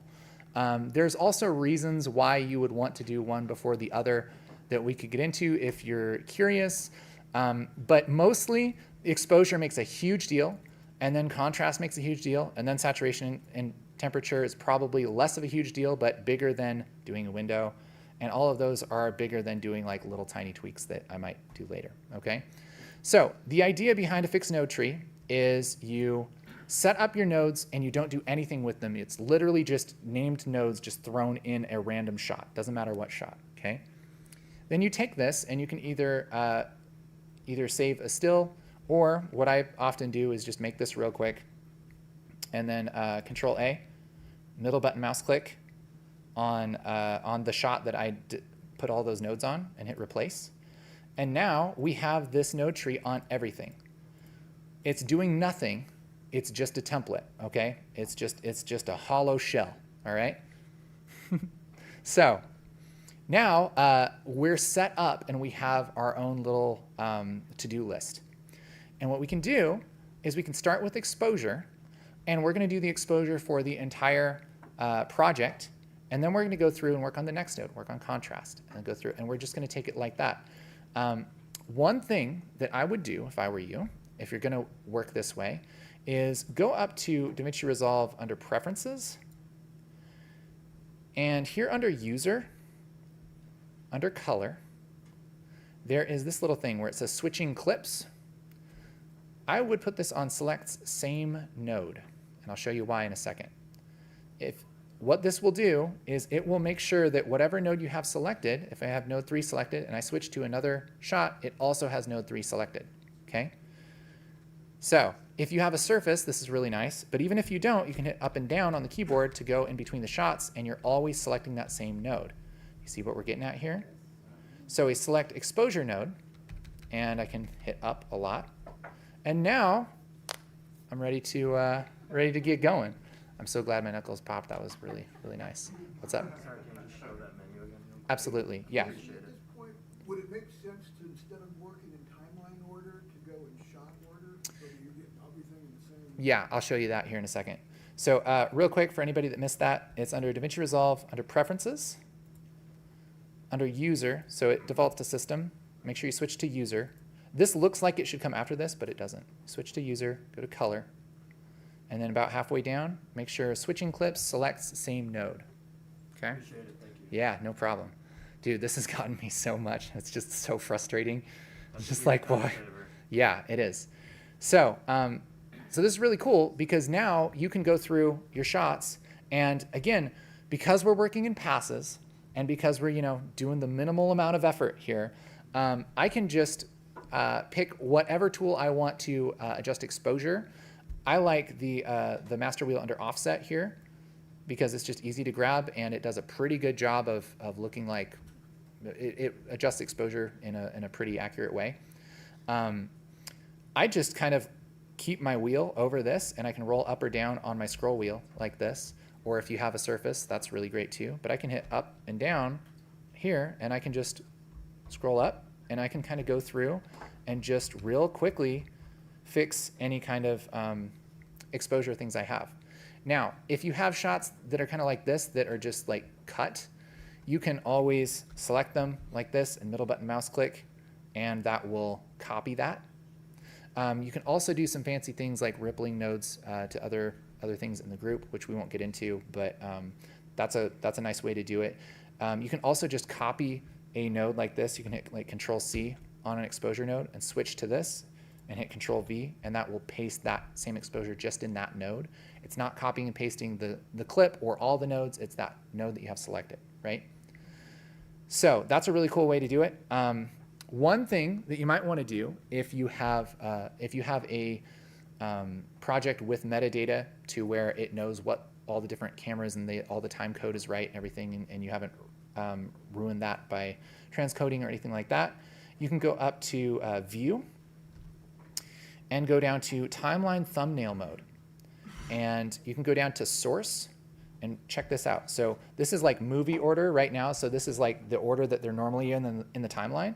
But if I select Source like this, what it will do is basically put all of my like shots together, which is really convenient. Okay, and so I can go through and I can make the same adjustments on those shots really easily. I would recommend not just leaving it here because you do need to look at the shots in context of the edit. But this is a great way to do that, and just, I can go to this first shot and say, okay, do I like this? Does this need more exposure? That kind of thing.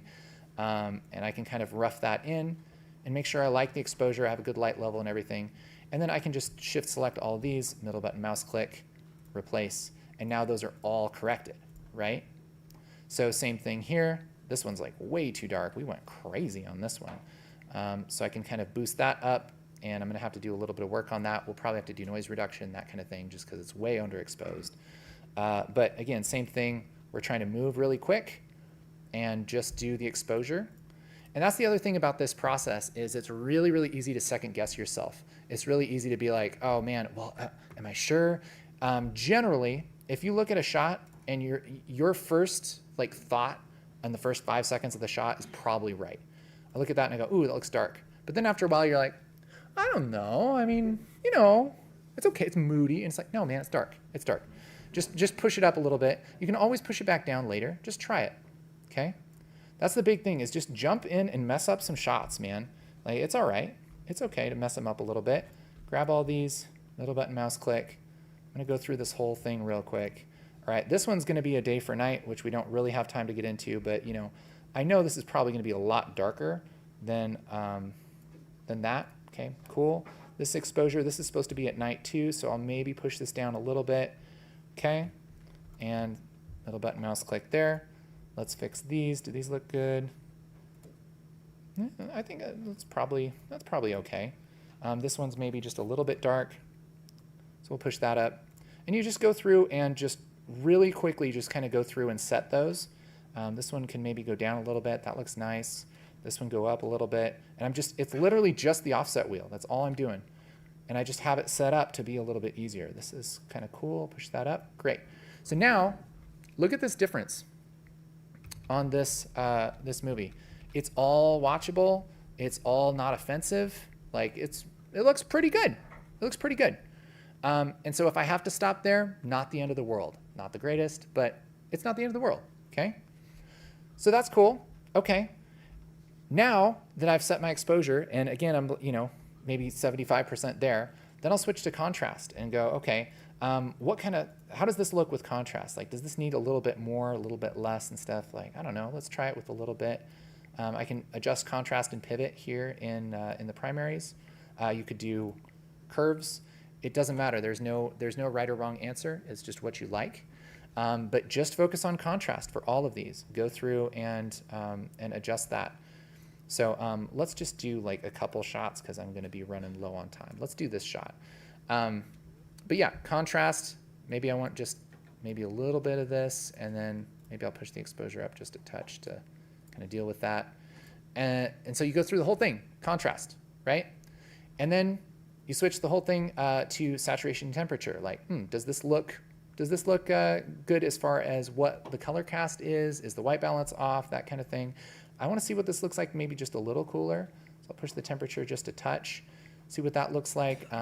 Should it have a little more saturation or maybe down? You dial that in. And again, like at this point, once you've went through exposure, contrast, and saturation, you're gonna have a really good looking show. Like it's gonna look pretty good. From there, then you can kind of relax and you can be like, dude, if I need to send this to a client, no problem. They're gonna love this. And for the most part, they're not going to care as much as I will about all the little details, right? Depends on the client. But from there, then you can get into stuff like your windows. Like, oh, okay, I want to, this part in the shelves is maybe too dark or whatever. You can go through and just select different parts and, whatever you want to do to kind of push that up a little bit. Maybe you want to fake a light or something like that. You can kind of push that temperature there. Whatever you want to do, then you get more and more detailed and more granular, right? If you want to do something where you limit a certain color or you're going to do some magic masking and everything, that's what I would do right here, but it's after these great big things, okay? So that's kind of the big thing. Let me show you, okay, something like this shot. So this shot, again, what we would do is go through, same thing, exposure, looks pretty good, contrast. I think this is going to be kind of a night shot, so I want to push this down a little more, just so it looks like we're crushing those shadows just a touch. And then saturation temperature, definitely take the temperature down a little bit, maybe not too much, something like that. Maybe take a little green out of it to the point where it's looking a little better. And so once it gets to, again, 90% there, maybe you're not totally happy with it, but you're like, okay, I could live with that. Then I could go into the window and see, like over here, it's too bright. It looks like, we shot this during the day, so we weren't able to flag off an entire parking garage. So, we had to live with this. And so now I can do something like add this window and kind of take some of that down, right? That's where I can really start to get a little bit more detail oriented and everything and kind of shape the shot a little more. And do some, and the other thing too is when you're working big to small, you generally want to look at like the subject, okay? So I want him to look good, and I'm sort of ignoring how everything else looks if it's a problem. I want him to look good with exposure, contrast, and saturation. And then if it's something where like, man, he looks great, but everything else is too dark, then I would kind of start to bring stuff up and change things around him. But like, if most of the time you expose for your subject and what you really want to see, and so if you're kind of aiming for your subject, you're probably going to be in the ballpark anyway. So that's kind of just kind of a tip. So anyway, at this point, you're set up really, really easily to just go through. And again, the more time that you have, the more you can get really detailed on stuff, right? And so, if I wanted to start doing something like a day to night conversion and stuff, I can start working on that. But this is kind of where, this is kind of the way that I've started doing projects, because man, like you just can't go wrong if you have solid color management and you really really pay attention to just working big to small and not getting too caught up in all the details, and just starting with exposure, then doing contrast, saturation, that kind of thing, big to small. That's the way to go. And what's nice is if you're not that interested in color, or if you're like, I just need this to look good, I mean, the first couple steps you can stop after that. It's pretty cool. So yeah, I think we could probably start questions. I'm feeling like I went through. Yeah, thank you guys. Yeah. Well done as always, my friend. Any questions for Casey here? Switch this back. Awesome. See it. Here we go. No, it's an easy question, but you know, usually I shoot everything perfectly, and I never have to do Me too. much. Yeah, this is like the one time it's happened. But every once in a while, we're in an uncontrolled environment where we can't control everything. You mentioned about in the garage how the light was coming in. Yeah. How do you deal with the gradual changes in light and temperature when you're shooting live? Yeah. In Resolve. Yeah, that's always a problem. So it kind of depends. If you're doing something where you're like cutting to something where you have like multiple clips, and you know the last clip doesn't look like the first clip, and if they're all together, you'd have to do something. I'll show you kind of a trick for that. Long story short, if they're spread out throughout the project and there's shots in between them, if you get it pretty close, nobody's probably going to notice. But if you need to get it like perfectly close, then you can do something like this. Let me show you. So that's something like I might do in the tweaks node, or even something like if I am in a situation like that, I make another node like this and just call it like compensation or something. And let's just say there's a different, I mean, we can kind of show it on this. This is, I mean, intentional, but we have a dark shot here and a light shot here, right? One of these shots is going to be darker, and we're actually going to need that node. And so you can kind of boost up this shot and make that adjustment in this separate node. And then you can either turn that off or on depending on if it needs it. But what's really cool is, let's say if the sun's going down, right, and you have an interview and the sun's going down, you can put this same grade on like all three of these shots. And for the brighter parts, you can take this and go to something like the key output gain, which is kind of like the strength of the node. It's like the opacity of the color correction. And you can take this down and kind of dial it in. And so you could do something like grab this as a still and then just play it back. And then, I mean, it's not, the lighting's gonna match, so it's, but like you can do this and then dial in this, this exposure node, like let's say there's, yeah, let's say it's this. Then I can take this gain and I can kind of pull this down, and I can kind of match it like that and look at the scopes and match it by eye and everything, and just kind of dial that in without having to, you know, adjust my exposure controls perfectly. You can just make like a really strong exposure and then just kind of turn it down over time, right? Does that make sense? Yeah, so I've definitely done that a few times. That's a lifesaver.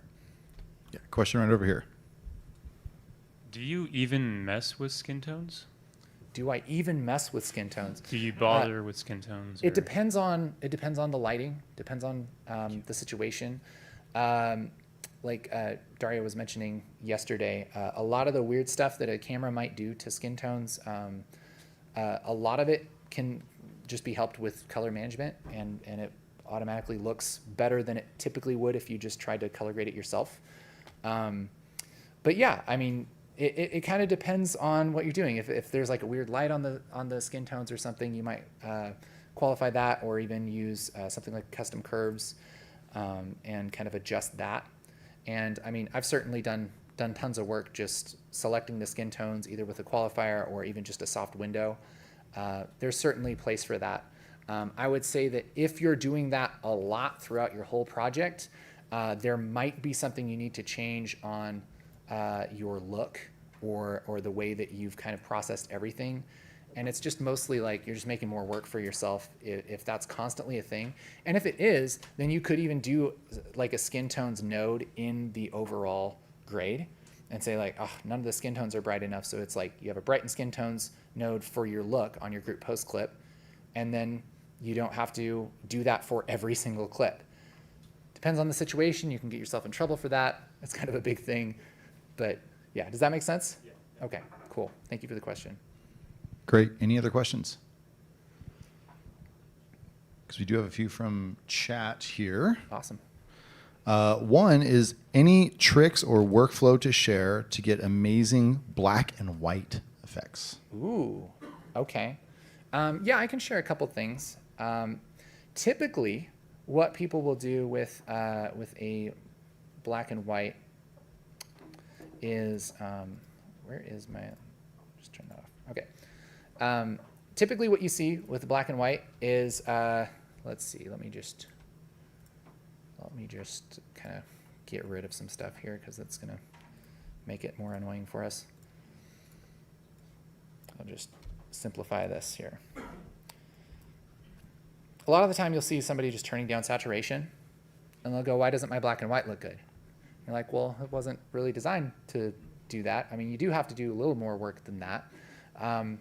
You know, it depends on if you want it to look kind of not that interesting. You could totally do that. If you want this to be like a security camera or something, yeah, that kind of looks typical of a security camera maybe. But one big thing is like black and white is just, it's all brightness, right? And so one big thing is you can get your custom curves and you can adjust that and just make an S curve. And you can really do some work here and just like push these blacks down like this, push the brighter parts up, and you can get just a really, like, it's very simple to just get a much nicer look just doing that. One other thing that you can do is if you have your node desaturating things like down here, so let's call this desat like this, and we'll just take the saturation down. I'd still probably do that S curve no matter what, but yeah, in fact, let's do that. Let's do some kind of little S curve here, because it just always looks, like you guys see the difference? It looks hazy, and you take that down, it just takes the haze out. It's like, it's not like a big stylistic thing, it just makes it look a little crisper, right? But here, you can do things like you can adjust the brightness of certain hues, so like hue versus luminance, and then you can do stuff like, okay, I want to select all the kind of reds and pinks, right? And I can make those darker or brighter, and I can have some really advanced control on exactly what I want to pop and what not to pop in the image. And I'm still using the information that's like, I'm still using this color because the nodes happen in order, right? And so I'm selecting anything that's kind of pinkish red, and I'm making that brighter or darker here. I'm just doing it before I desaturate it. So I'm adjusting the image and then desaturating it. And I would always put this on before I make an adjustment like that, because it's just hard to tell. You're kind of guessing. It's like color grading before you do color management or something. You're kind of guessing what it's going to look like. Like, oh yeah, this in black and white is going to be awesome. Like, there's no reason for that silliness. Just turn it on, and now you can make informed decisions, and that's pretty cool. So yeah, I mean, that's kind of what I would go about. There's also things, there's more, I don't even know if it's necessarily more advanced, but there's different ways to do that too that I know people like. That's what I always go to. Again, I always try and go for the simplest solution. But yeah, that's what I do for black and white. Question over here. Cassie, are you a fan of putting vignette in your color grade? What was it? Oh, vignette, like a vignette. A vignette? Yeah, a vignette, sorry. Oh. Yeah. You guys buckled in? You guys ready for that? Okay. That is a great question. Great question. Something that I see people who are new to video do a lot is go crazy with vignettes. All right. Let's pick a shot that's reasonable looking here. Let's go with this one. Okay. So let's go with this like second window. Let's say a lot of people might just put it at the end. And so what I see a lot of is people go to a window and they do this. And they'll do something like maybe just take the gain way down and invert this. And they're like, dude, look at my awesome color grade. Oh, don't worry. Look at that beauty. That's hot. It's a beauty. It's a beauty. Okay. How crazy do I want to get here? So this is the difference between that. And here's the deal. When you do anything with video, you want to keep it subtle, man.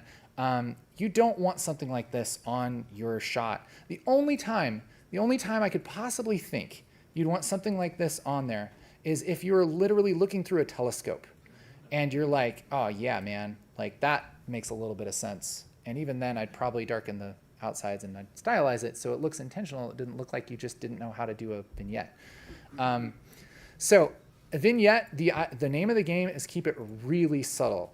As soft as you can make it and as big as you can make it in general is what I go with a vignette. If you can tell there's a vignette on it, it's too strong. Yep. A good idea is to put a vignette on it and then take it down half. Like take the key output gain to 0.5. And that's probably about where you want to be, right? Because like it's still doing a lot of work, but you're not like, oh dang, there's a vignette on that. That's that looks good, all right? So keep them subtle. The other thing about vignettes is you don't have to just push the gain down.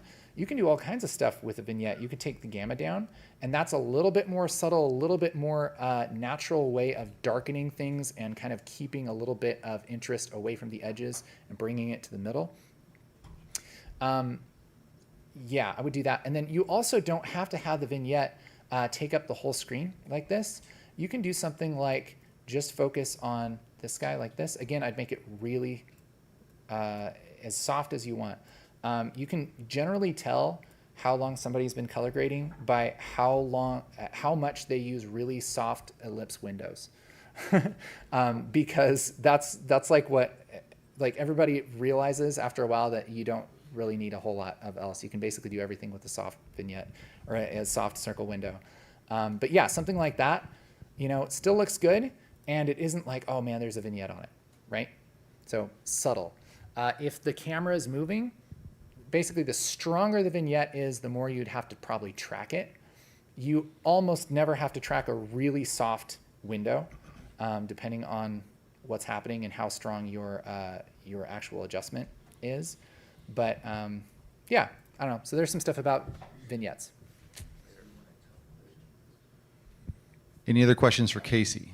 Still a fly that wants me. Over here. Want a tough one? Yeah, I could take a tough one. Keyframing color. Keyframing color. That's it. Okay. Okay, last question. Keyframing color. So there's a few different ways you can do this. So like, let's just grab this one because it's a little bit easier to show stuff on. Let's say we want to make some change over time.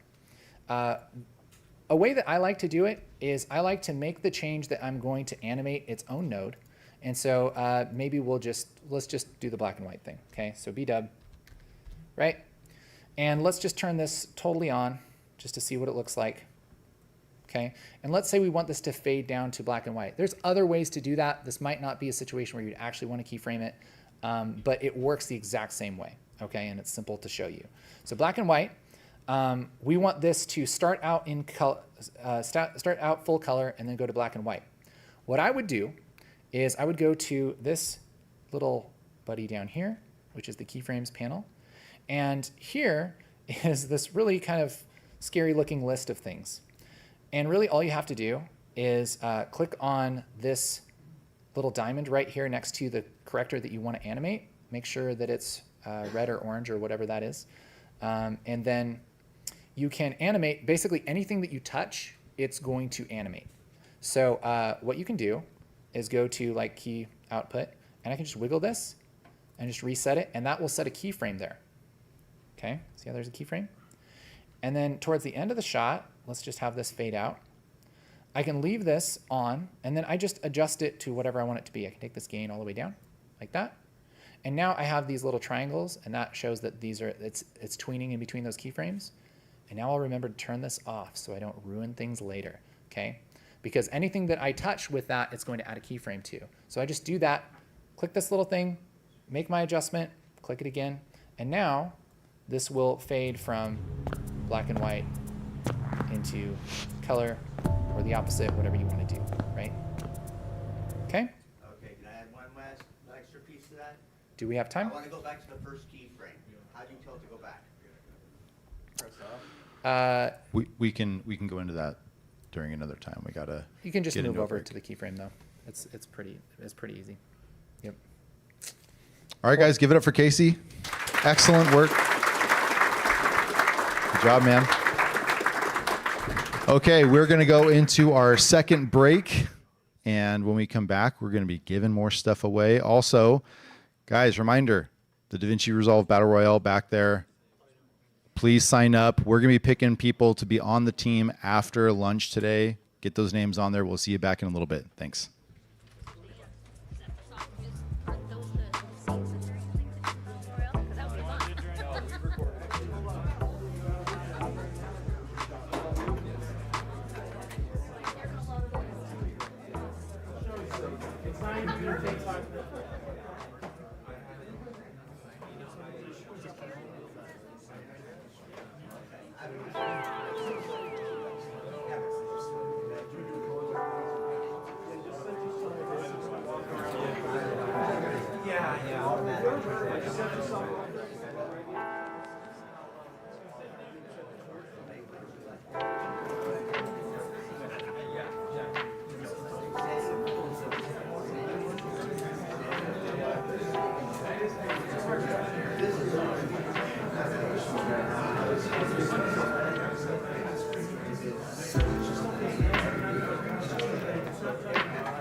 So we use Puget Systems for all our computers here. And for us to be able to experiment, we need these powerful computers to be able to pull that off. When we think about future projects, we don't think about them from a hardware capability. Like virtual production running into Unreal Engine with real-time rendering, it's all just happening right there. And at this point now we're getting into artificial intelligence, deepfakes, image generation, audio processing. There's a whole bunch of crazy bits of technology, and it's working now because we work with Puget computers.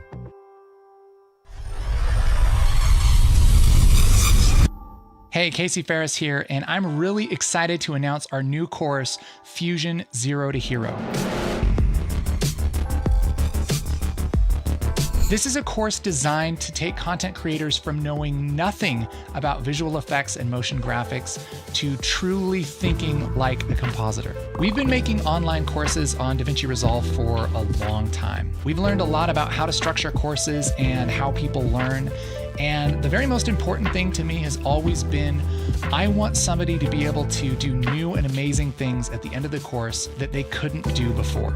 And after a lot of thinking and considering, I realized I love to help people learn to make motion graphics and visual effects. It's like that little extra spice that takes your videos from good to awesome. Seeing that moment when one of the concepts clicks with somebody is really what makes it worth it to me. And it's a magical thing to level up your skills because now you can do something forever that you've never been able to do. It can be truly life-changing for that person. We went back to the drawing board and we really considered what would be the single most effective high-value course we could ever make on Fusion. So we got together a pool of content creators who didn't know much about Fusion, and we asked them what would truly help you reach the next level. We came to one conclusion. Nobody needs a course on Fusion or After Effects or Blender or any piece of software. The software is really just a tool, and you can learn how to use a tool in a lot of different ways. You can binge YouTube videos, you can read books, you can just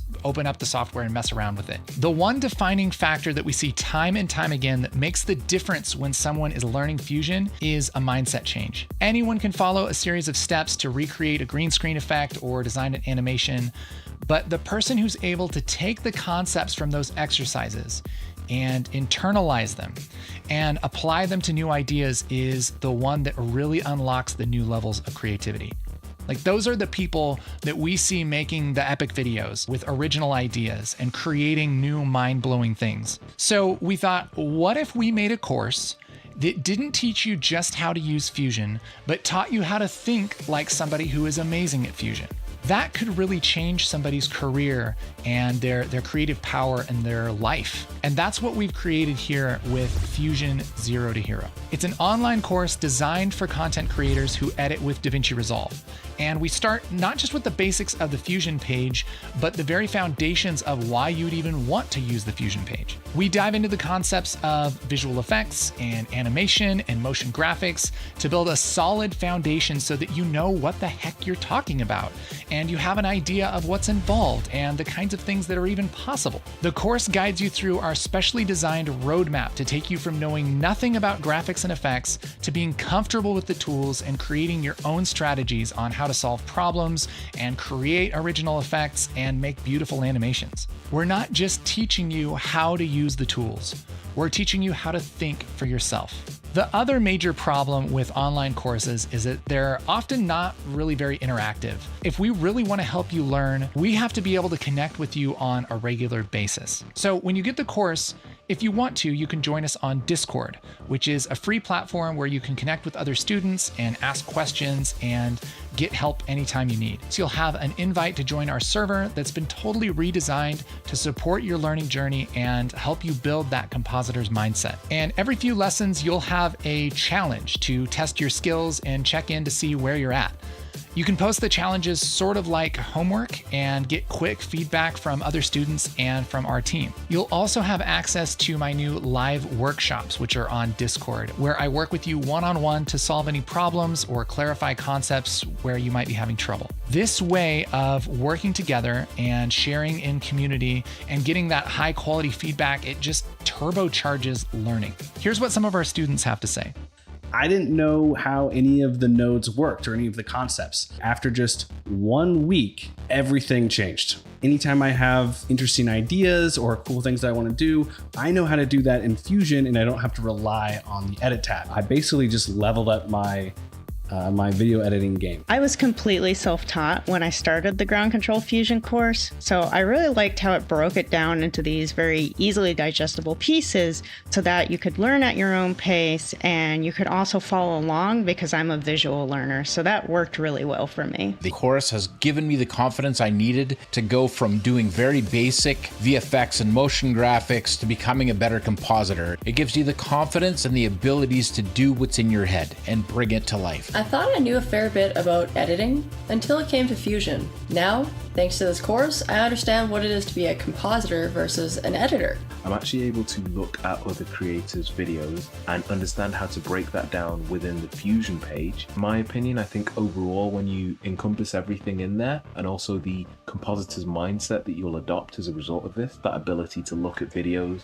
understand how things are made and then be able to recreate yourself, I think that this course is worth the price. Basically, we've created this course to be unlike any other course on the planet. You can learn to do an effect anywhere, but we're not teaching you how to do an effect. We're teaching you how to think like a compositor. And that's going to be the key to making the things that you can only dream about. So, are you in? The course is called Fusion Zero to Hero. It's available now at groundcontrol.film.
All right. Everyone go ahead and find a seat. We got some stuff we got to give away here. Oh, baby. All right. So for our online audience, we have a couple winners here. Edward Boyd, congratulations. You won a copy of Beat Edit. Congratulations. Bobby Dice, you won a copy of ADD Pro. Congratulations. And for our in-person winners, a copy of ADD Pro. Oh, I'm sorry. Reading from the wrong list. Matthew Montoya, are you here? Matthew Montoya. Going once? Uh-oh. Maybe using the restroom. Okay. Stephen Chesser, are you here? Stephen, you have won a Pro Art display from ASUS. Congratulations. And then Matthew Montoya won a Cloud Store Mini. Compliments of Blackmagic Design. So again, huge thanks to those sponsors that made it possible. Blackmagic, ASUS, Mammo World, and Audio Design Desk. For people who are interested in any of those organizations, there is lots of information in the description of the live stream, and all of you can go back and check that out at your convenience. So we're going to get into our third presentation here today. Guys, give it up for Bernd Klim.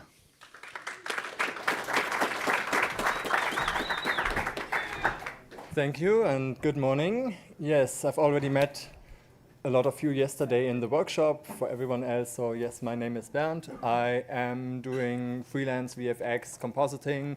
I'm also a trainer. I teach through my own platform, vfxstudy.com. Sometimes I put something on YouTube. Sometimes I do stuff with Blackmagic Design. The German language training videos are from me. Yeah, so that's pretty much what I do. And now what are we gonna do together? Some intensive green screen compositing in Fusion. So, are the doors locked? Okay, let's have a look. The material is available in the download package for everyone who has access to it, and I just grabbed some background photo in addition that you can download as well. There's a link in the package as well. So when I look at green screen, may I ask who here has done anything with green screen before? Oh, quite a lot. Great. And who here has taken green screen footage, put it in the timeline, put a keyer on it, and was instantly happy? Oh, one person, okay. Yeah, so it depends on your quality requirements, yeah, but usually the more you put into it, the more you get out of it.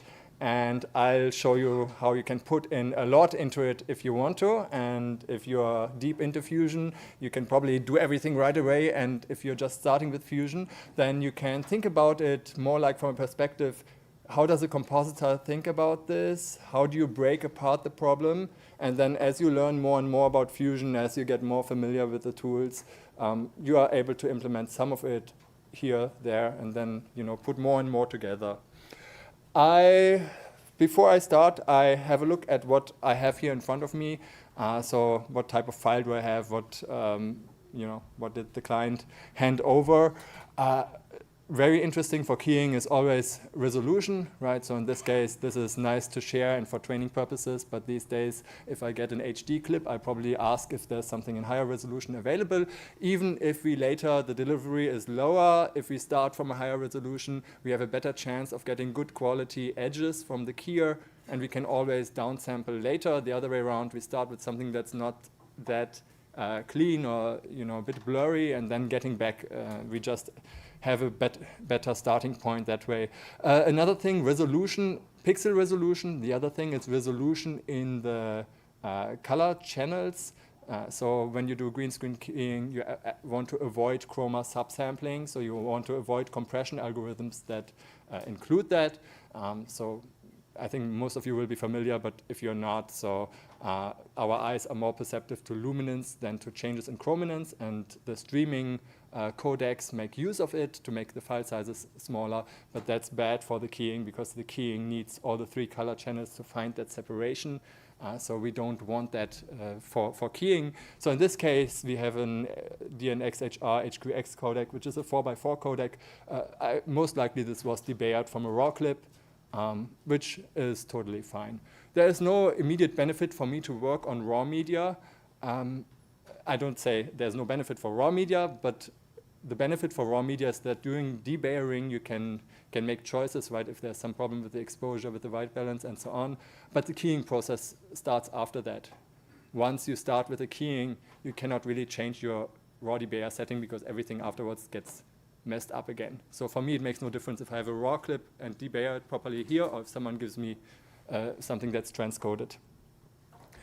Another thing is always nice is color management. So when we work in Fusion, we ideally want to work in linear color space. And I know I'm also sometimes doing tutorials on YouTube where it's maybe not turned on. And the reason is we don't want to mention it in every 5-minute tutorial and explain for 5 minutes why we need linear color space. But general best practice, turn it on. So if we have color management enabled, we have it automatically. If not, there's some manual steps. But just to see, it says here BMD film Gen 5 in the file name. And by the way, this shot is coming from Casey and gang. So I think it's something that will be released through ground control at some point. So they shot this, and they also were nice to put something in the metadata tags here. So we see that was with the Blackmagic Pocket camera, and we find some hints about color space in the transcoding, which is nice. So we don't have to guess what we are working with. So let me turn on color management. Oops, sorry. One click next to it. And typically, as a compositor, most of the times I tend to work with ASUS. The reason is just that if I get stuff in, especially in larger productions being supplied, then these days it's very often like ASUS, CG, linear, EXR files is quite common. Also, when I work alone, I prefer ASUS for 2 reasons. First of all, there are fewer settings, so I don't have to ask 10 colorists about their preference. I just don't get the choice. I like that. But the second part is, even though I love Davinci Resolve, sometimes I might need to do some paint job in a photo editing application, or I might work with a 3D application. If you want to get consistency across, this is not always like super critical, but if you want to, you have a better chance of aligning things if you're in an open standard rather than if you work with Davinci Resolve. Here in this case, I'll still stick to the standard Davinci Resolve. I'll set it to HDR. I'll just stick to the standard because the Blackmagic design, the camera presets are just available right away, and in ASUS not everything is there. I think the Gen 5 is currently not yet included. So I'll keep it simple here, and we are not leaving Resolve anyways. So let me quickly make sure that the clips are set correctly. So we have the input color space. Yeah, that's not correct. So Blackmagic design, film, Gen 5. No, not video, film here. That's done. Oh, wow. Okay. If that was the intention. Anyhow, we can leave it to the colorist afterwards to make the final judgment on this. Also here I have a stock footage, so that's probably sRGB is a good guess. So I'll just set this and get started. And go over into Fusion, where by default we are working in linear, and by default this should be on. Why is this not on? Did I not enable it? Did I forget to press save or something? I did not. All right, so this is new. So by default, the managed view LUT should be on. This is great.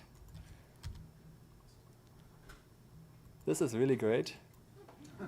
This is even better.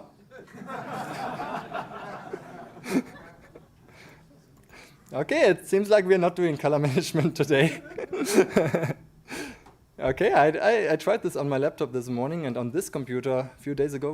What did we change on this computer? So we can, let me give it one more try in the And where do we have the view LUT settings? Here under LUT. Okay, managed, it says managed, but this is not. Okay, this is not good. Let's try the other viewer. Same. Okay, something's broken here. All right, no problem. We'll do it manually. So I'll add a node at the end, which is also what you can do. Otherwise, sorry about this, but I'll add a color space, transform node, color space, where is it? Transform. The good thing is you see how Fusion is seeing it when you're working in linear space. The bad thing is I don't want to see it that way. And we are going from the timeline, no, we are going from linear to timeline. Okay, that looks much better. I think we can work with this. All right. Assuming this works as it's intended to work, you might still sometimes see minor shifts between the edit page and Fusion. For this type of work, I'm not terribly worried about it, because what I actually worry about is, first of all, that my foreground matches the background. That's what I'm worried about. And the second thing I'm worried about is that if the gamma changes a little bit later, if I bring it a bit up, a bit down, that things still are cohesive and still make sense. Yeah, because I know that afterwards Darren or someone else will go and match the scenes and do other stuff with this. So I need to make sure that if I bring the brightness up, down, and so on, that still everything makes sense. And so one thing that I do most of the times is enabling the gamma slider here. You have the gain gamma view, and since I don't know recently, you can do a long left click on the LUT, which the LUT isn't working, but the gamma slider is working. So you can bring this up and down to see what happens and see if everything still makes sense. I don't know when this came in, this long left click, ever since someone told me I'm doing long left clicks in all different areas of the menu, hoping for some miracles. Okay, so let's get started. So the first thing these days when I have a shot like this, I actually throw a magic mask on it. For two reasons. First of all, it gives a super quick preview, assuming you're on a good machine and the GPU can handle it. It's one of the fastest way to get some preview. Second of all, I have a mask which in many cases is like 90% there, and I might be able to use that in some useful ways later in my compositing. Right? So having a 90% solution right away is great, and the more advanced the AI stuff gets, the further it brings us. So maybe someday I'll just add it and I'm just happy, who knows. I think that might still take a little while, but all right, so let's bring it on the left and the right. So we do have the magic mask in Fusion, and yeah, forget about the darkness, we just select. And what I do is usually I do like short strokes like this, and the first one always takes a short time, and then once it starts, then it goes faster. This is the object mask in the color page, so we do not have the person mask here. So in the color page, that small stroke might already recognize most of the person. Here it's kind of, considering it as objects, but what I usually do is go along places of contrast like this, and then you just have to do a few more strokes than you might do in the color page for the same thing. But you usually get a comparative result. And then, let's see if I can match Alex's experience from yesterday once I start tracking this. Wish me luck.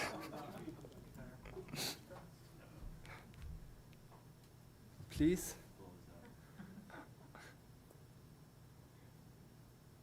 Okay. So far, nothing blows up. Too bad. Okay, yeah, that looks workable so far.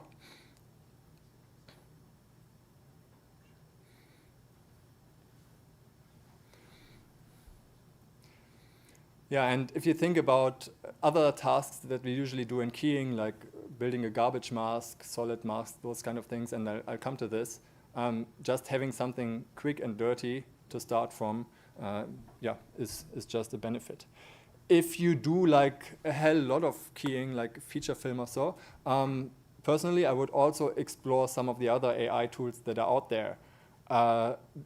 These days, every week something new is popping up. You know, we have Runway ML and Wonder Studio and whatever. All this stuff costs money, but you know, if you have a lot of work and you can push something through, and then you know immediately load it, maybe this brings you 90%. Maybe something else gets you 95%. Perhaps it's worth it, right? If you have a lot of work. So now we can build a quick preview. So let me call this one here foreground. And often I put a background like in a false color just to get a first idea of what I'm doing here. So I'm not transform. Let me something looks there's one more tool here at the beginning. That's why I'm always off when I'm clicking here. Anyhow, let me just merge this over, and I'll connect it here directly to the media out so I can look at it here. And very often I do a color completely opposite of green, which would be something like this. But in this case, given our crystal ball here, maybe I'll just do something blue, or just to have really good contrast. This helps, and at the same time, I usually look at the alpha channel in the other viewer. Just set this one here to alpha. And then I might also want the gamma slider here, right, to see what's going on. And the magic mask I can probably lock so that I don't mess it up and not select it anymore. Right, so good setup to get started. I will put in my background image as well. And I'll just merge this over. And there are, of course, lots of things wrong with this background. You can think about what all could possibly be wrong when just grabbing some stock footage and see what's happening. Background. But we can iteratively work on it, fix one thing at a time. That was the foreground, sorry. Here we have the background. And that's the wrong direction. And I really like the ceiling here, although I think it means that she's probably floating in the room. I think she's standing on a table, right? Probably, must be. Okay. We can do more of this, but we do have a quick preview, right? We can go back to the edit page. We can see if we really like this shot, and before we work 2 hours and throw everything into the bin at the end, we do have something to start from. And now there are 2 approaches to continue. One is add a lot of blur and a vignette and a lens flare and call it a day, or do some real compositing work. So I'll do the second option, and I'll use the delta keyer, which is really my go-to keyer in Fusion. This is technically a color difference keyer equivalent to Keylight, which is in some of the other available software.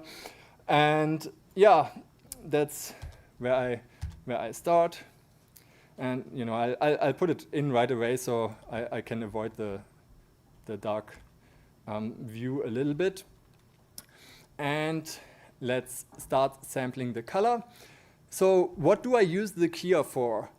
So a beginner approach is often, yeah, let's try to get rid of everything that's green. My approach is not that. I don't care about everything that's green. I care about the thing where the keyer does its best work. And that is for complex edge detail, for hair, for soft edges, transparency, because these are the things to do hard otherwise. I don't really care about this crystal ball. I can do that with one ellipse mask. I also don't care about the part here outside. I can do that with one rectangle mask.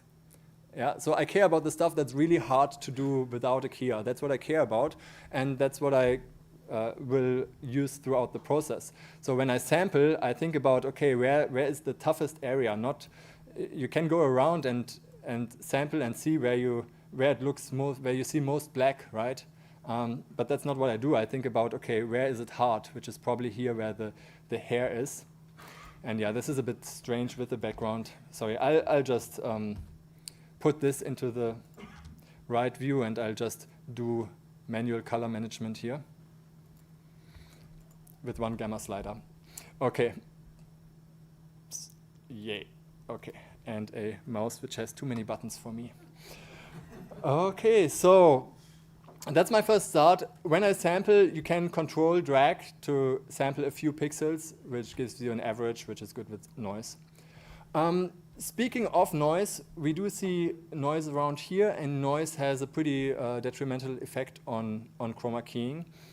Not so much like in the middle or where it's black or where it's white, but in the edge detail, your noise just adds fluctuation, which means in the areas where the keyer has the biggest struggle to decide what is foreground, what is background, there you suddenly have an impact of noise. So if you can denoise before your keying step, that usually gives a little bit more for the edges. So let's do that because we have denoising directly in Davinci Resolve. So I use the noise reduction, which is the same that you have on the color page, just as the OFX effect. I also sometimes use neat video, especially in Fusion Studio, because I don't have this there, and it has some simple preset and analysis and so on. Here you have to set it up a bit manually, but it usually does the job. Let's see, where do we see noise? Usually on dark areas. Can bring it up even more. Yeah. And just very carefully. Sorry, I struggle a bit with the mouse here. Yeah, so I think you see like there's often like a small value where you suddenly see a threshold and where you see the noise being cleared out. And then always look at your most important detail. I mean, you can think about, can you really preserve that type of detail throughout your process, or do you just chop it off? But yeah, that's the area where I want to see the impact of everything I'm doing, right? Where it's most critical. And you see, it's definitely doing something here. You can also look at some edges where you might experience some problems. And I hope it's well visible here on the projector. If I bring this a bit up. Yeah, so you see at least that it's getting more uniform, and if it's more uniform, then thresholds later can rather chop it off, whereas if you have random stuff, it might creep into your edges. Another thing, speaking of edges, so we haven't really touched many settings here, right? But another thing for edges, what can help, especially if you see these kind of stepping parts here, is to do a little bit of pre-blur. The only problem with this is this almost always destroys any detail. So you see I'm getting softer edges, and I'm doing way too much here. Yeah, that is helping with edges, but almost certainly destroys the hair detail. Let's go back here. Yeah, so if I do something like this, I might do some masking around the hair and then separate it out, and then I already start working with 2 keyers. We can do that, but let's start with 1 and then later get in deeper, depending on how far we can take it here today.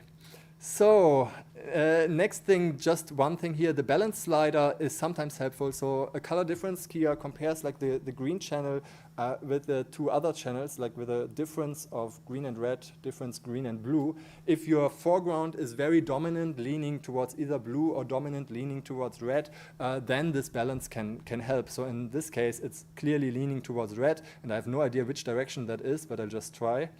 And I totally ignore the color here. Yeah? I don't care about this right now. I care about a good alpha channel. That's my only task right now. I can care about other tasks later. Yeah, and I might see that in one direction I get more detail from the hair, and that's the direction I'll take it. Okay, I am probably done here for now. You can walk through the keyer, taking it one page at a time. The next one is called pre-mat, but that's something that I typically do outside and not in the Delta keyer. The advantage of doing it here is, well, it looks compact, and you can say I'm using one tool for keying, but I don't care. I'm using many tools. So I built myself a clean plate, and that is basically what's happening inside here. So what a clean plate is basically the background without the foreground, without the actor. The background is always uneven. If you think you have a green screen shot with an even background, maybe someone thinks it, but then usually you just have to bring down the gamma a bit, and suddenly you see that it's not that even anymore. Unless maybe if you're filming in a virtual production cube. But other than that, lighting is never perfectly even, and even in the best green screen stage, then the actors come and the props come and whatever else you put in there, and suddenly there's some shadow and something else, right? So it's never even. So almost always you want to have a background correction, and the way that this works is that you do a preliminary key, which is rough so that it doesn't kill any detail, but still gets the background. And then this background is being filled in and used in a first pre-step, pre-key to counteract that unevenness. And that's what's happening inside that tab, which just says pre-mat, and that's what you can do even outside. So let me do it outside. I bring in a clean plate here, and I'll take it from the noise reduction here. And the way that this works is it's basically like a keyer, just inverse. Actually, I could use a keyer and build this myself if I want to. It's not that difficult. But I'm using the clean plate tool, which is convenient. And at the same time, I kind of see where the problems are. Because you see that, the hair is kind of not being taken in by this key. So I need to erode this to get the hair. The ultimate goal is to fill this in, right, to get an artificial clean plate. And here I need to erode quite a bit. If you don't do that, a good sign that something goes wrong is when you do this grow edges here, which is the next step, and then you suddenly see strange colors popping up. So this is not a clean plate, right? This is coming from the foreground. So you can also grow the edges a bit and then see how far you have to take it. And on this particular shot with this fine hair detail, it's pretty tough. You can shoot a clean plate. Sometimes it may work. Your mileage may vary depending on noise, depending on shadows, whatever happens once the actor is on stage. So I mean, shooting just means actor walks off the stage, camera keeps running, right? That's what I mean by shooting a clean plate. You can also work on a clean plate on a still frame and use that. Again, are there changes in the lighting throughout the shot? You just have to try, and sometimes it works, sometimes it doesn't. So here, let's actually see if it does work, or we can even compare.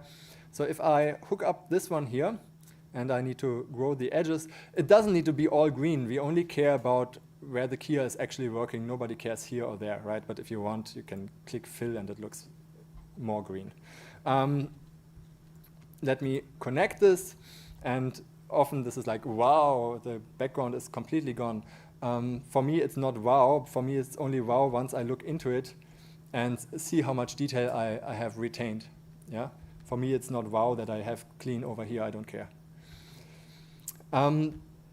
So let's have a look at the alpha channel again. All right. So it's a bit unfortunate that I have to deal with this gamma, but yeah, it looks like we have chopped some stuff off here. Yeah, we definitely have. Let's review our clean plate again. Was it wide enough? I think so. Let's see if we can improve this clean plate a little bit by doing a still frame. So I will do the following. I will not grow this clean plate and not fill it, and instead try to go over all frames and use the movement of the actor to reveal parts that are behind the actor. Let's see if that can get me somewhere. And there's a quick tool that can do this. You have the trails tool in Fusion. That's often used for motion graphics to track something and then have a trail of the movement of a single object with transparency. But it just accumulates frames. It just merges frames over one another. And I set my timeline to 0, disable the loop.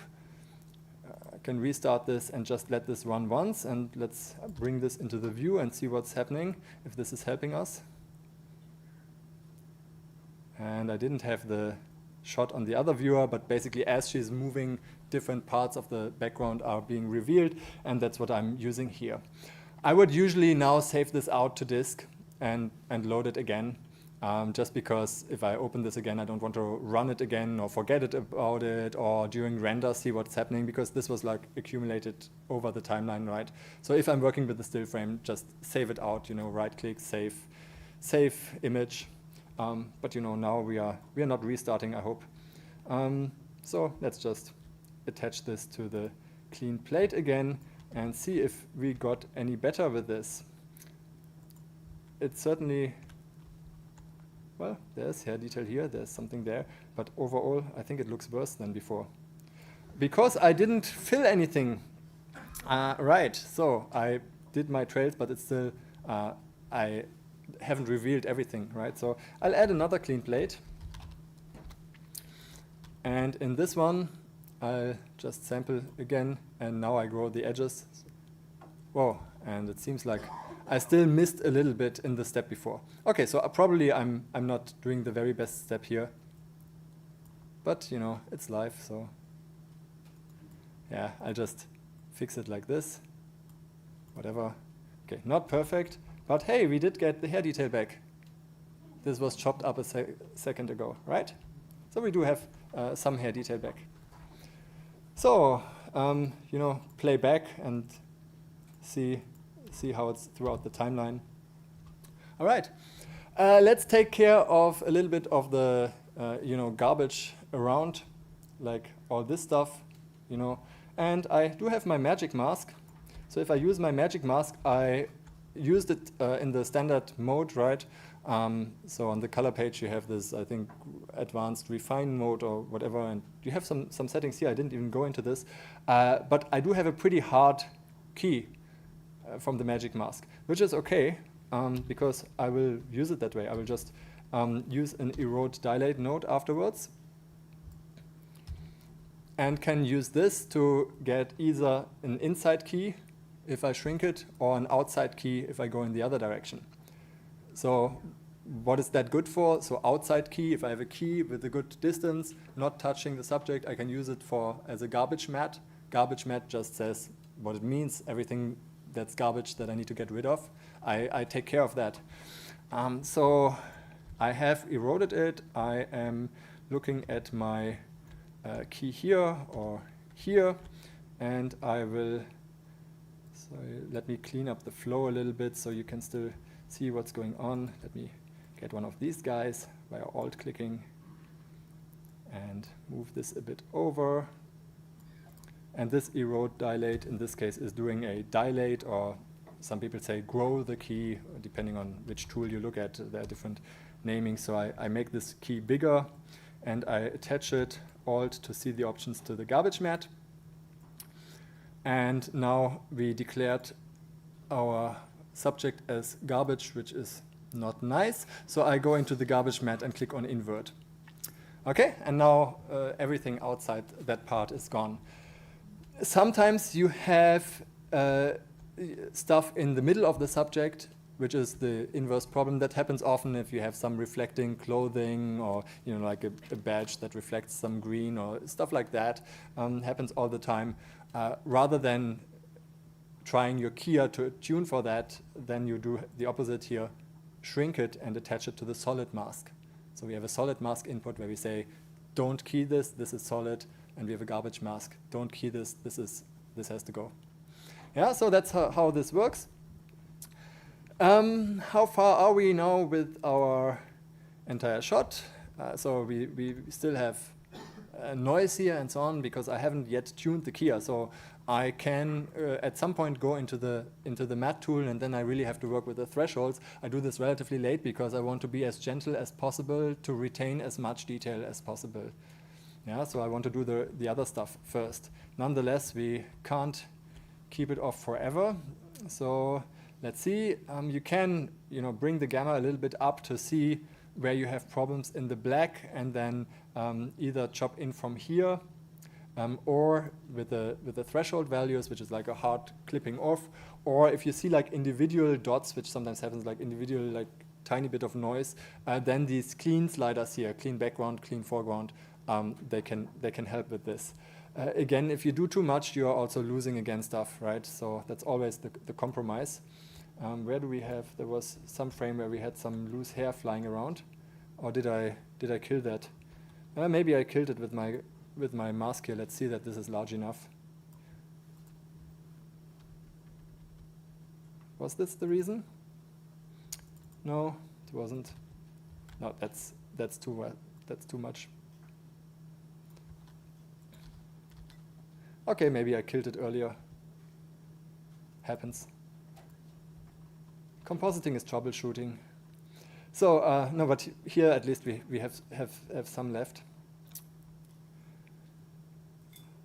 So basically, any setting that you do it carefully. Yeah, that's not careful.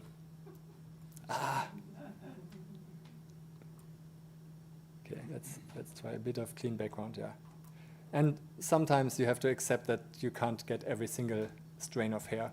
If you already accept it in production, use hair gel and you save a lot of time in post. Bald action heroes are also very good for VFX. Okay, yeah, so I can keep fiddling here. I think we probably don't need to do much from the foreground. What's happening here? I should go in the other direction. So I have a bit light shining in my eyes as well, which is not ideal. Yeah. Okay. Anyhow, I think we can do more on this. We can split things out. So just to mention it, I have only worked on the alpha channel so far, right? I didn't care what happens to the color. If I split things out, for example, I might start to build a mask, just as a quick idea, for the hair, give it a soft edge. And then we can work with two keyers, right? So I can set up a second keyer. Again, attach everything, merge them over to get my combined key, and then tune them individually, right? Why is the channel boolean here? Someone is... Usually there's the merge one here. Someone customized this. Haha. That's just to trip up presenters, I think. Yeah. So if you have different settings to get like smooth edges and different settings for the key, you can start stuff like this and build it up from there. I will not spend the remaining time on getting different settings. Instead, let's go through a few more higher level steps. So I will just leave that as an idea and remove it from the practical part. I have taken this entire part here just for the alpha channel. I haven't taken care of green spill. Usually I do it separately. The delta keyer does some internally, and there are settings in there, and every time I think about them, I have to open the manual. But yeah, so you have this replace color, which tunes some part of the process, and then there's the part in the mask and a mode and so on, and then there's an additional fringe one. Anyhow, so for me, removing the spill is again another process I think about. And that process often has two steps. Often one step is thinking about broad green light that is impacting the actor, like falling back onto the actor. That's one type of spill. And the other type I think about is semi-transparent edges, where the green background is going through the edge. So, and in both cases, the question is not just how do I get rid of the green, but sometimes the question is what should be there instead. So especially the semi-transparent edges, I might think, okay, there's a new background. Does that new background shine through? What is the color of that background? Sometimes it's a color correction, sometimes it's a bit more sophisticated. Either way, that's why I like to separate this out so that I think about it more. You can use a matte control, which has the despill in here. Just set it to green, and usually it's like, and I put it on the background, which is very useful. Yay, let's despill the background. No. I'll take again the foreground. And I can take the original foreground, especially if I'm in love with the camera noise and I really want to preserve that. Or if I have done other processing or taken the denoise too far, I might not want that for the final solution. I want that for the alpha mask. So I take the foreground here, put that in. use my keyer only for the alpha channel. And here, let's bring this into the viewer. I'll do my despill. I can do it on the entire image. Put it to green, and then usually it's like medium or, yeah, we need to bring this up. Usually I bring it full level most of the times. And then usually it's medium or well done. If you do more than that, usually the skin gets burned. Although looking at this shot, I don't know how we could possibly burn that skin. So I think this is one of the rare cases where I might go all the way, you know, to get rid of the remaining hair problems. Sometimes you have to dial in carefully, sometimes you have to think about the face, treat something differently, whatever it is, and you can use all the tricks of color correction and masking and so on to deal with this. But this is, yeah, a good step. I did mention that I tend to treat the edges separately. So a good way to get a mask on the edges is to one time harden the key and then look at the difference between hard and soft, because that's your semi-transparent edge pixels. So let's do that quickly. And we can use matte controls, we can use bitmap nodes, we can use brightness and contrast, whatever it is. For the Fusion experts here, you know there are often many tools that do the same thing. But here, if I look at the alpha channel, if I bring this in, I can harden the mask, the existing mask, right, to bring it in. And then I can look at the difference. And let me put another matte control where I subtract this. Combine, alpha, subtract. That's one option. And you see I have the semi-transparent edge pixels. And I can use this again to drive additional color corrections I want to drive. And I can do this here directly on the foreground. So I might bring in a color corrector. And now I'm starting to build a spider web here, which is not a good idea.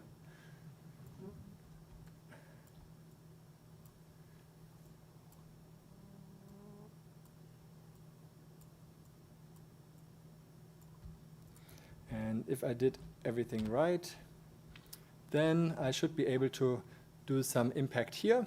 Let's bring, for example, the gain down. Whoops. That's not everything being right. Oh, because I didn't attach this to the mask channel. Need to attach it to the mask. Next try. Yeah, that's doing a little bit. And you can further shape that edge mask. Sometimes you need to widen it a bit or shorten it a bit and so on. And depending on how skilled you are in Fusion, you will do more with this. I mean, for example, we can start, if you look at this mask, we can start to blur it, we can harden it and so on. And we see here the impact directly on the color correction. Yeah. So let's make it a bit stronger. And yeah, I'll have to fiddle with this longer, but yeah, then you get closer and closer.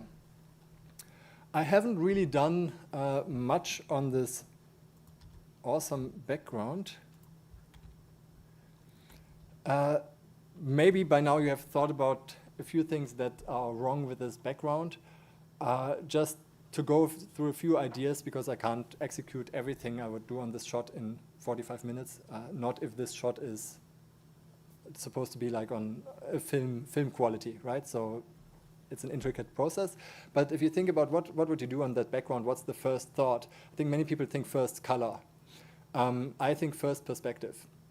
That's probably the first thing I check, because if that is completely off, it might just be not suitable at all, that background. If it's a little bit off, I can probably fix it.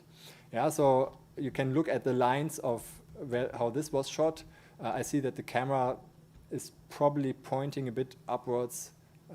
You know, if VFX supervisor was on set, you might have more information, but if you look at the lines here, it seems like it's a bit upwards. You can put guides in there if you want to be really sophisticated, and then you can check how that is for your background.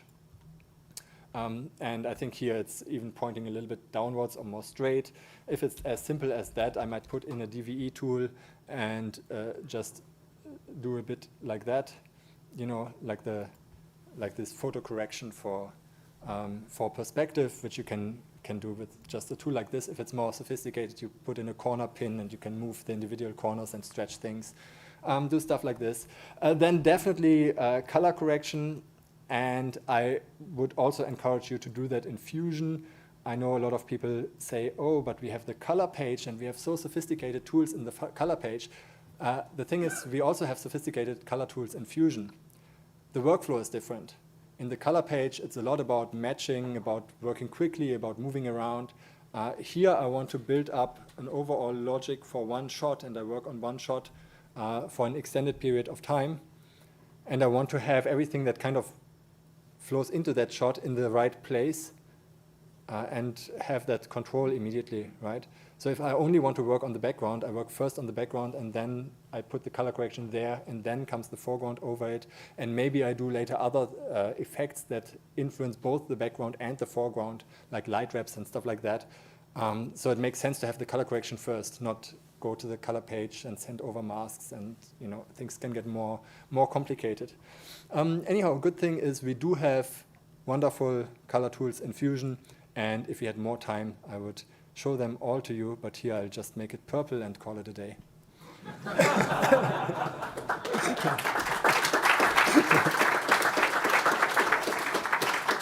Oh, well done. Okay. We are moving into our Q&A time now with Bernd. I'm sure there are lots of things we can talk about here. Anyone have any questions here? Back here.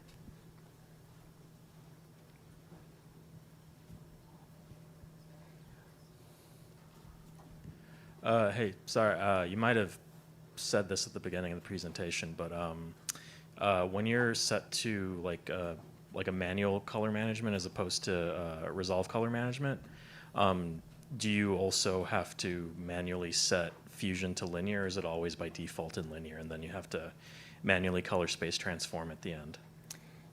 Yeah, so Fusion by default doesn't really know color management, so to speak. So you have operations, you have tools in Fusion, they get RGB values and they do stuff on those values. The thing is, they are, or most of them are built to work in linear, which is the most physically logical place to do stuff like transforms and blurs and so on, right? So yeah, they are built to work in linear. When you bring in footage, Fusion doesn't know, it just reads RGB values. If it's not in linear, you have to bring it into linear. If you use now Fusion in Resolve and have color management enabled, then by default, it's bringing it into the linear version of your timeline color space. So if you work in timeline Rec 709 or ASUS CC or whatever, then that gamma correction is automatically being removed, and this magic view LUT, no, what is it called? Automatic view LUT there should be turned on, except that for today it wasn't. All right, any other questions? Put your hand up high so I can see them. There we go.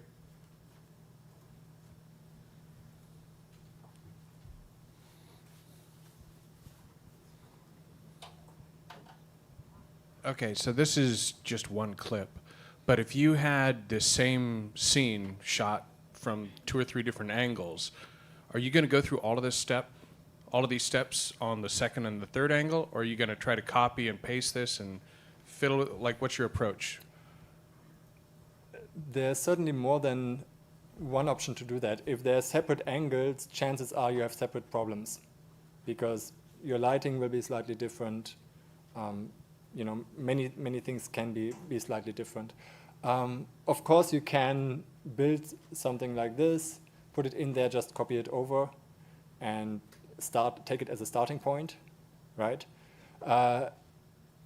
Something like the magic mask just means you need to do the strokes again and track it. If you have manual masks in there, of course, you need to do the keyframes again. That's always there.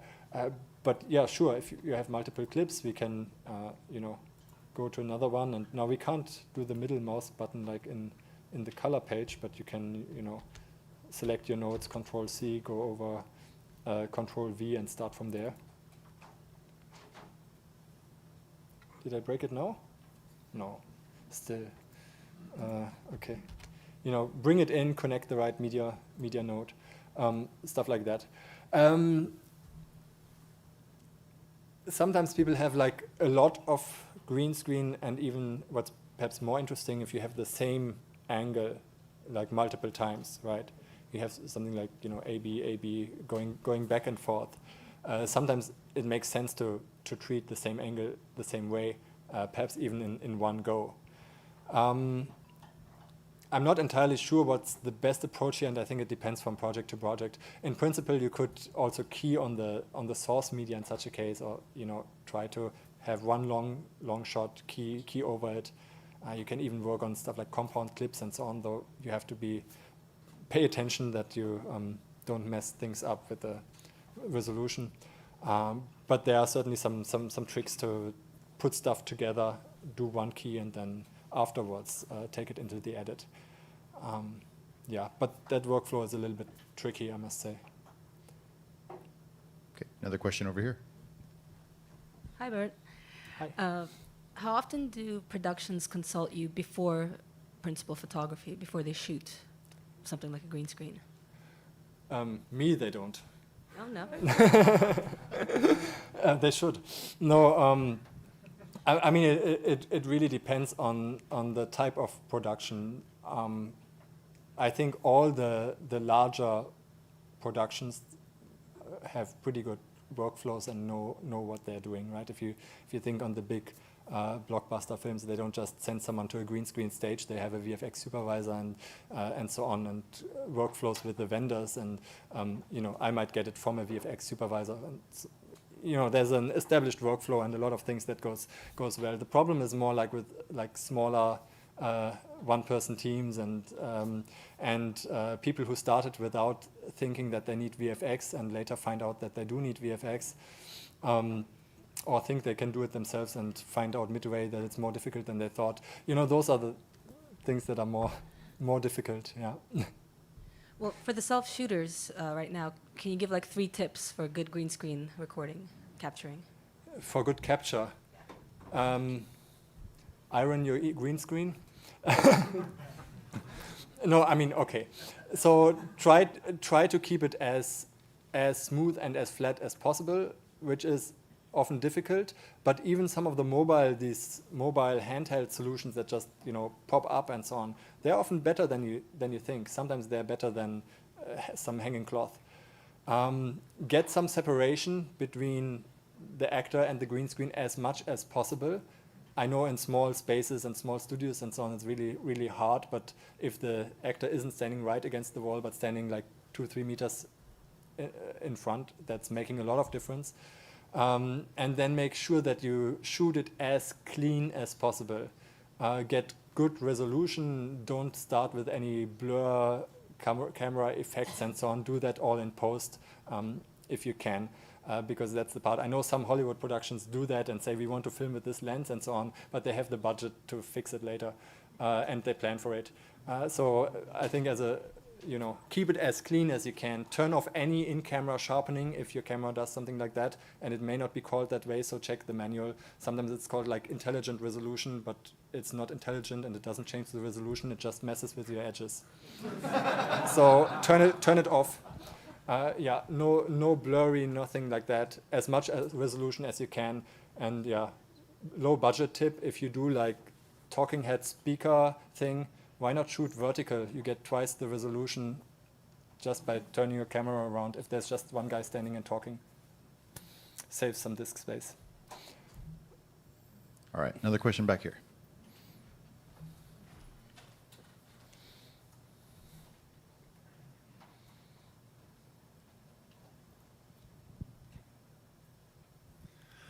So I recently had a project where I had green screen phone replacement, and the Delta Gear was really convenient in that sense because I was able to keep some of the reflections that happened on the phone itself. But what the difficulty became was anytime anybody's hand or body like crossed over the phone screen in some way, I had, depending on the shot, I had to use some form of magic mask or a separate type of mask to ensure that I can, still keep the phone screen, whatever I was replacing it with, like on the phone, but still have it be underneath what was going over top of it. So I kind of had to layer things in a certain way. But is there a better way to approach like building a clean plate for that, so you don't have to like rely on tracking magic mask over and over again, or tracking the screen in a different way? Yeah, so if you rely on magic mask or rotoscoping at the end, you said phone screen, right? Like, yeah. If you rely on rotoscoping or magic mask at the end, then probably the screen should not have been green to start with. Because if your phone screen is like black, or you have natural reflections, you don't need your Kia, you don't need to deal with spill and so on. There's no need for screens to be green to start with, unless you want to use the keying to take something from the foreground out. That's the only reason to have it green. I know there are lots of stock clips where they put green on the screen, and that's for beginners so that they can use a keyer and then it gets transparent with one click, and then they put something else behind it. But if you do a bit of masking and so on, that's just simply useless. Yeah, it's much better to have the original background, the original reflections, everything, and then you do proper, like your rectangle mask that you track on it and so on, so you get a much better result. The only thing is if then someone moves in front of the screen, or a hand in front, that's the point where green can be helpful, and you want the keyer then for the hand. Now, in your case, if you want the reflections and the hand, it's like if you want the hair detail and you also want great edges in some other place. So you have kind of two different areas you might want to tune for. You have one area for the softness of the subtle reflections that you want to capture, and another area for the hand, which needs to be relatively solid with different type of edge qualities. So then you probably need to combine two keyers. One key for the hand, optimize for that. One key for the reflections, combine the two alpha channels. In case you have the shot, we can play with it later if you like. All right, we have one question here from the chat. Is the magic mask a viable substitute for green screen / blue screen with this kind of Fusion node workflow? So far, I would say no. And I also looked at some of the other AI tools. I am not yet replacing the delta keyer with an AI tool. I can use the AI tool for something quick. I can use it like I did here for assisting purposes. Now the thing is, the delta keyer looks at the green difference. The magic mask or any AI tool looks for separation between foreground and background, and the separation is really good when you have green screen, so that's why they work relatively good in green screen. I suspect that sooner or later, either one of these multi-purpose magic mask tools might at some point outperform the delta keyer, or we might get some AI tools that are trained on green screen, which would also be pretty exciting. In this case, yes, I might swap out the delta keyer. I probably still have to do other things because there's still thought processes that go into here, like how do I adjust the background, what color do I want, what happens on the edges, and so on. I doubt we will have an AI tool very soon which just does everything exactly the way I want it. That would have to be trained on me.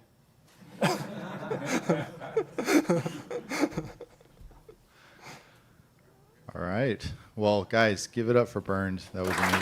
Thank you.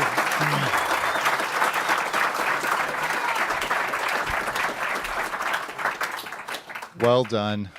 All right. Well, that is the end of our third presentation, and which means we are going to be breaking for lunch. We'll be ending the stream for today.